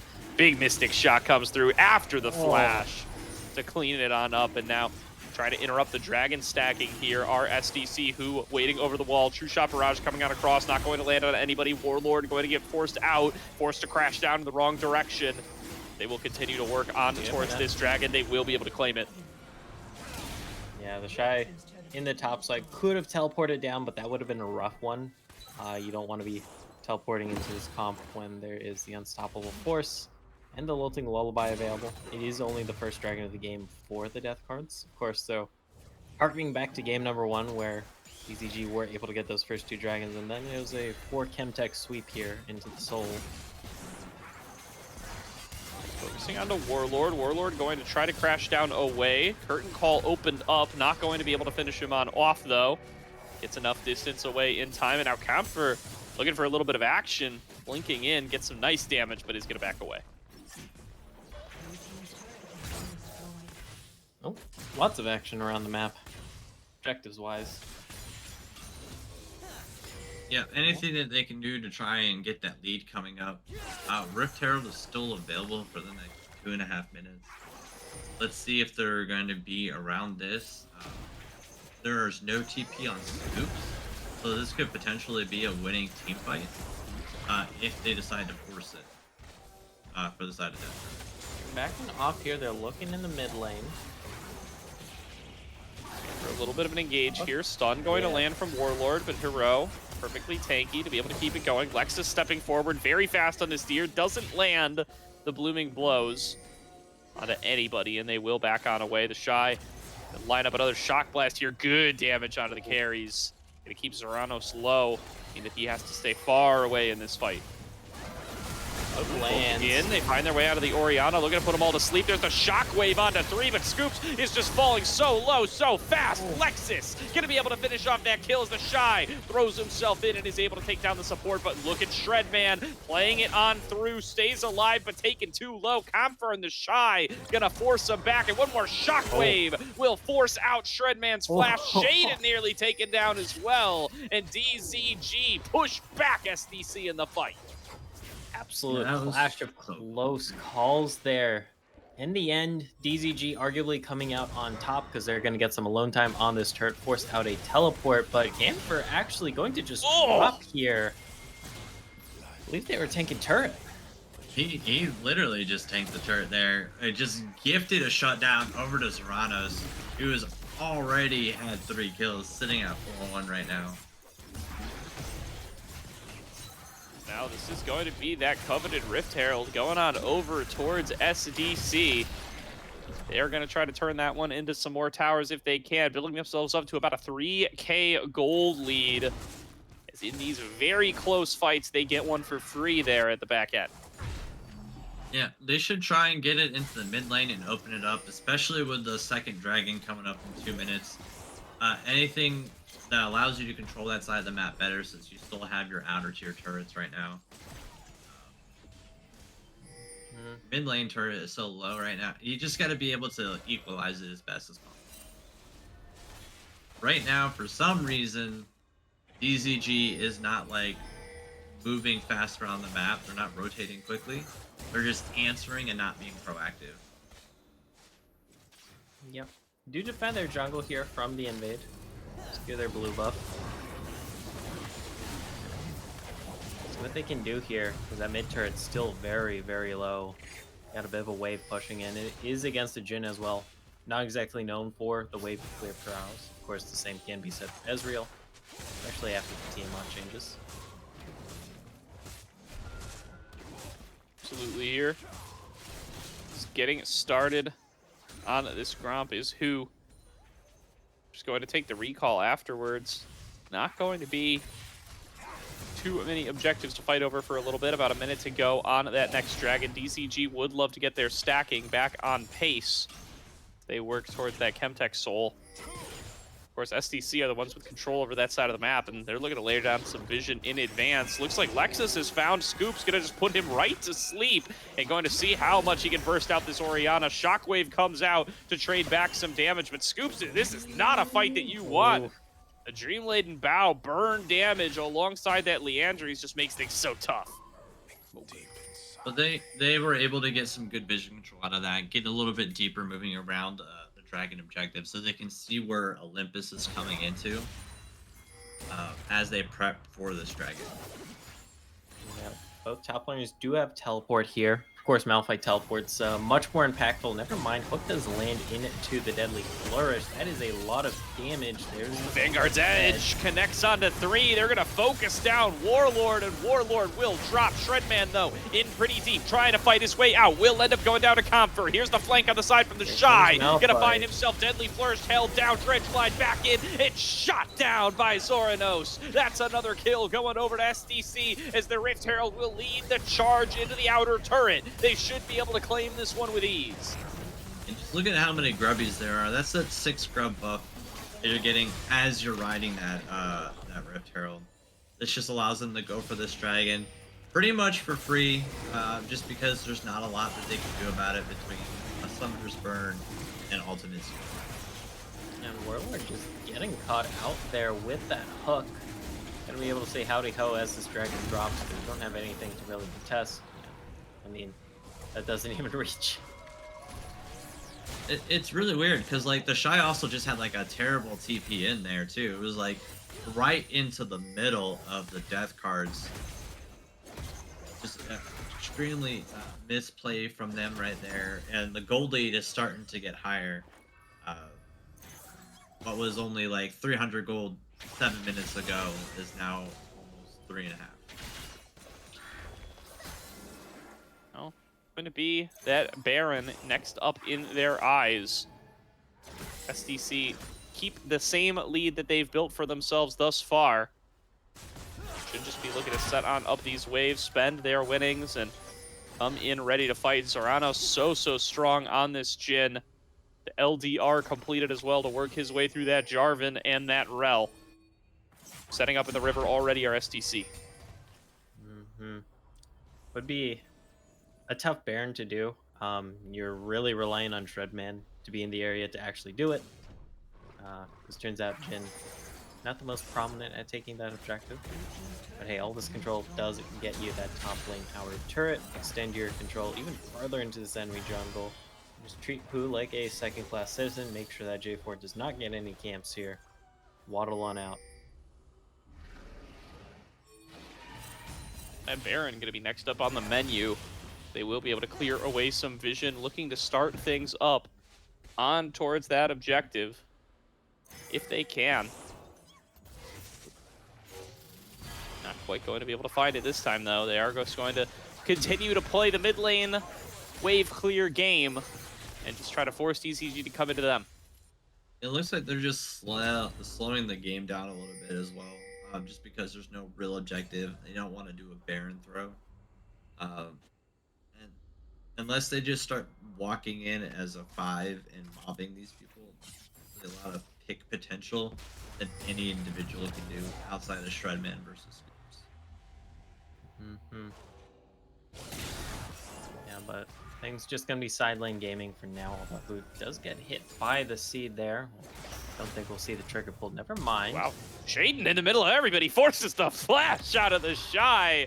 He just doesn't know what hit him there. There's a big rock man in front of you out of nowhere, and he has to get the hell out of there. I mean, yeah, because you stay there, you get hit by Unstoppable Force, you get hit by the Flawless Duet, and then you die. These Giga Blast cones, man, these are crazy. They take you so far away from where you start. Nobody knows what's going on. As soon as you land there, can launch yourself across so much distance. SDC are just setting up in this bot lane siege. They don't care that Baron's up on the other side of the map. They're just going to look to take this up against DZG. Teleport now being channeled. This is going to be Scoops coming in the middle of the team. Throws down the shockwave, flashed away by Hero. As Shaden just continues to kite on out. Curtain Call opened up on the other side. Raining damage down onto Scoops. One shot connects. 2 shots come through. There's another one onto Who. The knock-up on everybody. There's the Unstoppable Force. The 4-man sleep coming on across from Lexus. As front to back, SDC will run their way through the fight. A double kill to Shredman. They are going to tear apart DZG. That was such a well-executed team fight. And like, it was all off of Heroes being able to flash the command shockwave. It means there's no follow-up damage for the rest of that team. And then right from there, the Olympus was unable to do anything except just give away all that gold for free. tower. The only person alive, Camper, doing his best, but just unable to drag the rest of his team off. Warlord not really playing so well in this game. Complete turnaround from game 2 here. Yeah, and that's gonna also net the Baron here for the death card. So huge dub for them. They get the 3 for 1. Run it on up to top side here. And see the objective bounties notification. Yeah, these are looking a little dire here. 8k gold differential. And DZG, they have to make something happen here, but it feels like every time they try something, it's falling a little flat. Yeah, and they got to be very careful. It looks like we're gonna be running and fighting over this dragon. It's just sole point, so like I don't know why we would try and contest it. Just lose it, scale, stem the bleeding. Because if they lose this team fight here, they're going to just lose the game instead of trying to stall it out like they did in game 1, where it was a lot closer. Stepping up, going to find that dredge line. There's going to be the knockup, a good engage found here by that. Well, they are going to be able to take down Hero. Shredman able to melt through the jungler on the other side as the curtain call makes it curtains for the Shy. Shredman still at full HP. He's got 2 carries right in front of him. Shaden will clean up the support easily, and Scoops, with nowhere left to go, will be the last vestige of DZG. SDC gonna come away on Soul Point with a 5 for 1 ace. And they all just that cost was Hero. Absolutely bowling over DZG here in that fight. 5 for 1, Soul Point. They're going to be pressuring the base here with this Baron buff. A lot of people are backing though, so I don't know if they quite get the inhib here. I believe they do. You got 10 seconds here till the 2 carries are back up. See there in the live feed, especially with the grubs. The turret falls so fast. There's just not a lot that they can do. They just got to clear these waves, just so they're not losing those inhibitors here. It is still a far cry for them to just outright lose, but this is the reverse of what it was in game 2, where Death Cards was behind 10k at about this time. So maybe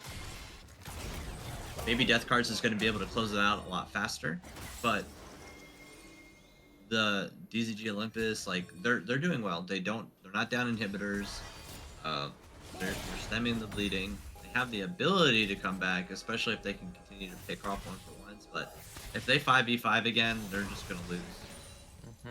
Yeah, if they 5v5, they kind of need the wombo combo to come on off, and then preferably on people not named Shaden.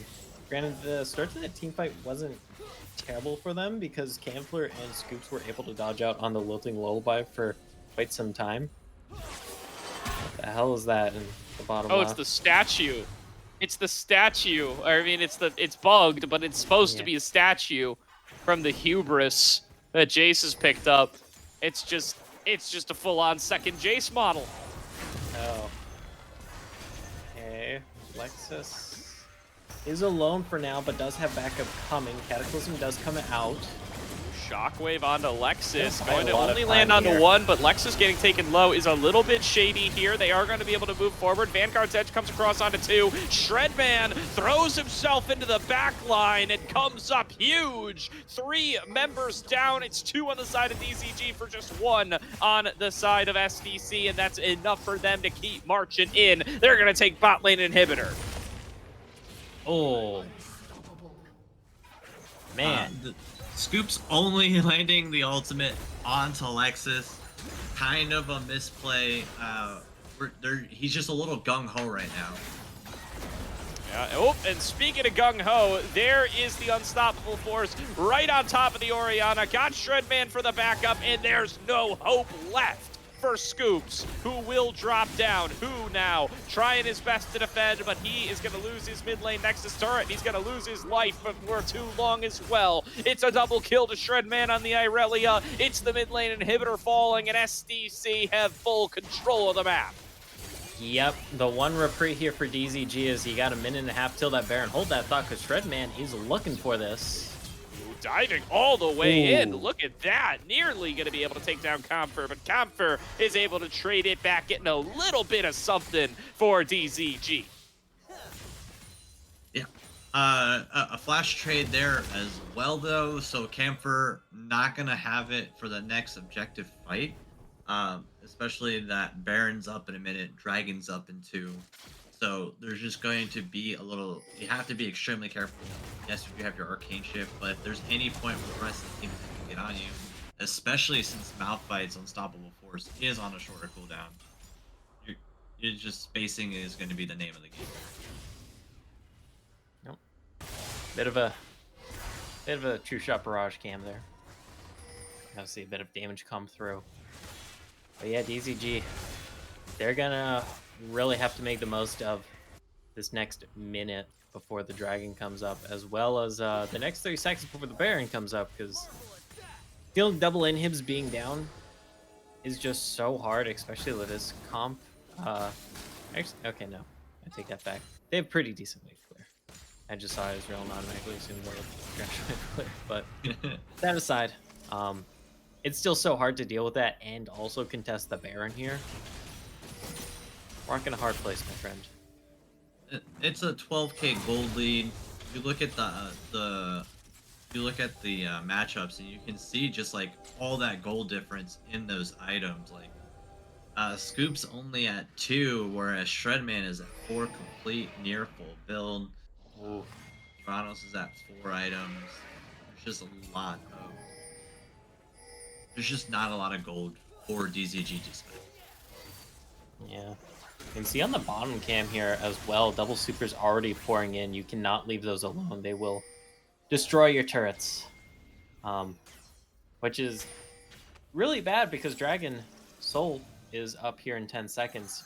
You really, really want to contest this. Blue team Because it's already so hard to kill the Malphite. Now imagine killing the Malphite through Chemtech Soul. Not as bad as a Malphite with Earth Soul. But it's going to be such a tricky proposition, but nothing else you can really do here if you are DZG, and now it's just about the Baron. Yeah, I think they're gonna. But if you're DCG and you see them moving to this Baron, you're gonna have to fight, because you can't just let them have it for free. You're just suffocating yourself. It's better to go out like on a team fight than it is to just give up. Completely agree with that. They are going to look to start up this Baron, and DZG on their way up, seeing if they are going to be able to do anything about it. Baron falling lower and lower, will get smited down. The fight starting off, it's only Hero who's taken any damage so far. Somehow, Who has been completely demolished on the other side as he went in for the steal. And now Warlord starting on off the fight, diving in, but the Shy is melting so fast, as will Warlord. And only 2 members left standing. Here's Malphite off the top rope, finding Comfer. Shockwave back in will do nothing to stop SDC from running their way through the rest of this game. It's all over for DZG. They will drop to 0-3. SDC will tie things up at 1-1, and they will come away with the victory. And the fastest game of our series at just under 35 minutes. Definitely a funny thing to say here, but definitely an action-packed game towards the latter half. 13-34 in the kills. And the death cards kind of felt like they just had control of the map here past the 15-minute mark. Yeah, it was very difficult for DCG to do anything. There wasn't a point where they were ahead in gold from the looks of it. Just they were just bleeding out. They couldn't do much. Death cards able to come out. They're getting that win. They're sitting at 1 win right now. DCG Olympus, you're gonna have to like hope for miracles on the other side of that bracket. Absolutely. Yeah. Here is what a move there from SDC, coming on away with that big win in game number 3. Look at the cleanest I would say they looked all night. They had a pretty solid game number 1, but there was nearly a comeback in that one. This time it is them in the lead the whole way through. Yeah. Yeah. Oof. But really, realistically here, like the objective control that you can see throughout the games as well, like even in game 2, they still were able to get up to Soul Point. and then game like they took what 17 out of the 18 grubs. They controlled most of the dragons. Like uh, Death Cards was just really well done and everything, except for like the first game's Barons where they just gave away two. Mhm. Yeah, just clean throughout in both their wins here, for the most part at least. There definitely were some flubs, but hey, nobody's perfect here. And Death Card's able to put themselves at 1-1 here. That bye week definitely leaving them as a bit of a wild card here, since it could go either way depending on the results of their match next week. Yep. Everybody ends up with a bye week somewhere or other. DZGs will be next week, so they will have a little bit of time to relax up until they play their final matchup of the Arisen regular season. SDC with this win, yeah, as you said, Dofrino, putting them in at 1-1. That is perfectly reasonable for this group so far. I mean, A and V leading the group at 2-0, but other than that, Litz at 1-0, STN's at 1-1. You could definitely make yourself a run towards top 3, even top 2 at this stage to be able to get yourself on up and get yourself into a position where you can either make play-ins or you can make even deeper into playoffs. Yeah, I agree. Yep. No We'll see argument. how. It's good stuff. It's good to win. It's bad to lose. That's generally how these Risen That is leagues end true. up working on out, giving you the best chance to be able to make it deeper into the postseason. But that is pretty much going to do it there. It looks like it is a prediction win for Slayer, who's not Mhm. able to join us today. But yeah, you know what? Whatever. We get Davi and I get half points for getting the winner correct. We'll see. I don't even think we're keeping score anymore. We'll see. Maybe we'll get into Yeah. playoffs and we'll find out we've been keeping score all along, and we'll get to crown Hey, a I winner. don't But know. Yep. all right, We'll see. Goverino would rather we didn't, but we'll see. We'll see. There's I got the definitely past 2 weeks correct, I believe. I have lost track already. So this is why I'm saying somebody else needs to be keeping score to be able to deliver those from on high. But that's going to do it for this week of the Risen Mythical League. Congrats to the Death Cards on their win. We're going to be back next week with another match in the regular season. Remember, we are only on a 5-week regular season, so we have crested the midway point. We got 2 more weeks of regular season, and then we're going to be getting right into best of 5 play-ins. But can't get ahead of ourselves there. That's still a couple of weeks away. Stay tuned to this channel throughout the week. There will be other Risen Leagues playing throughout the week. We will be back with another Risen Mythical League regular season matchup on next Thursday. Until then, from myself, Goferino, Dobbyman, Caddy, and Chippy on production, thank you all for tuning in, and we will see you next time.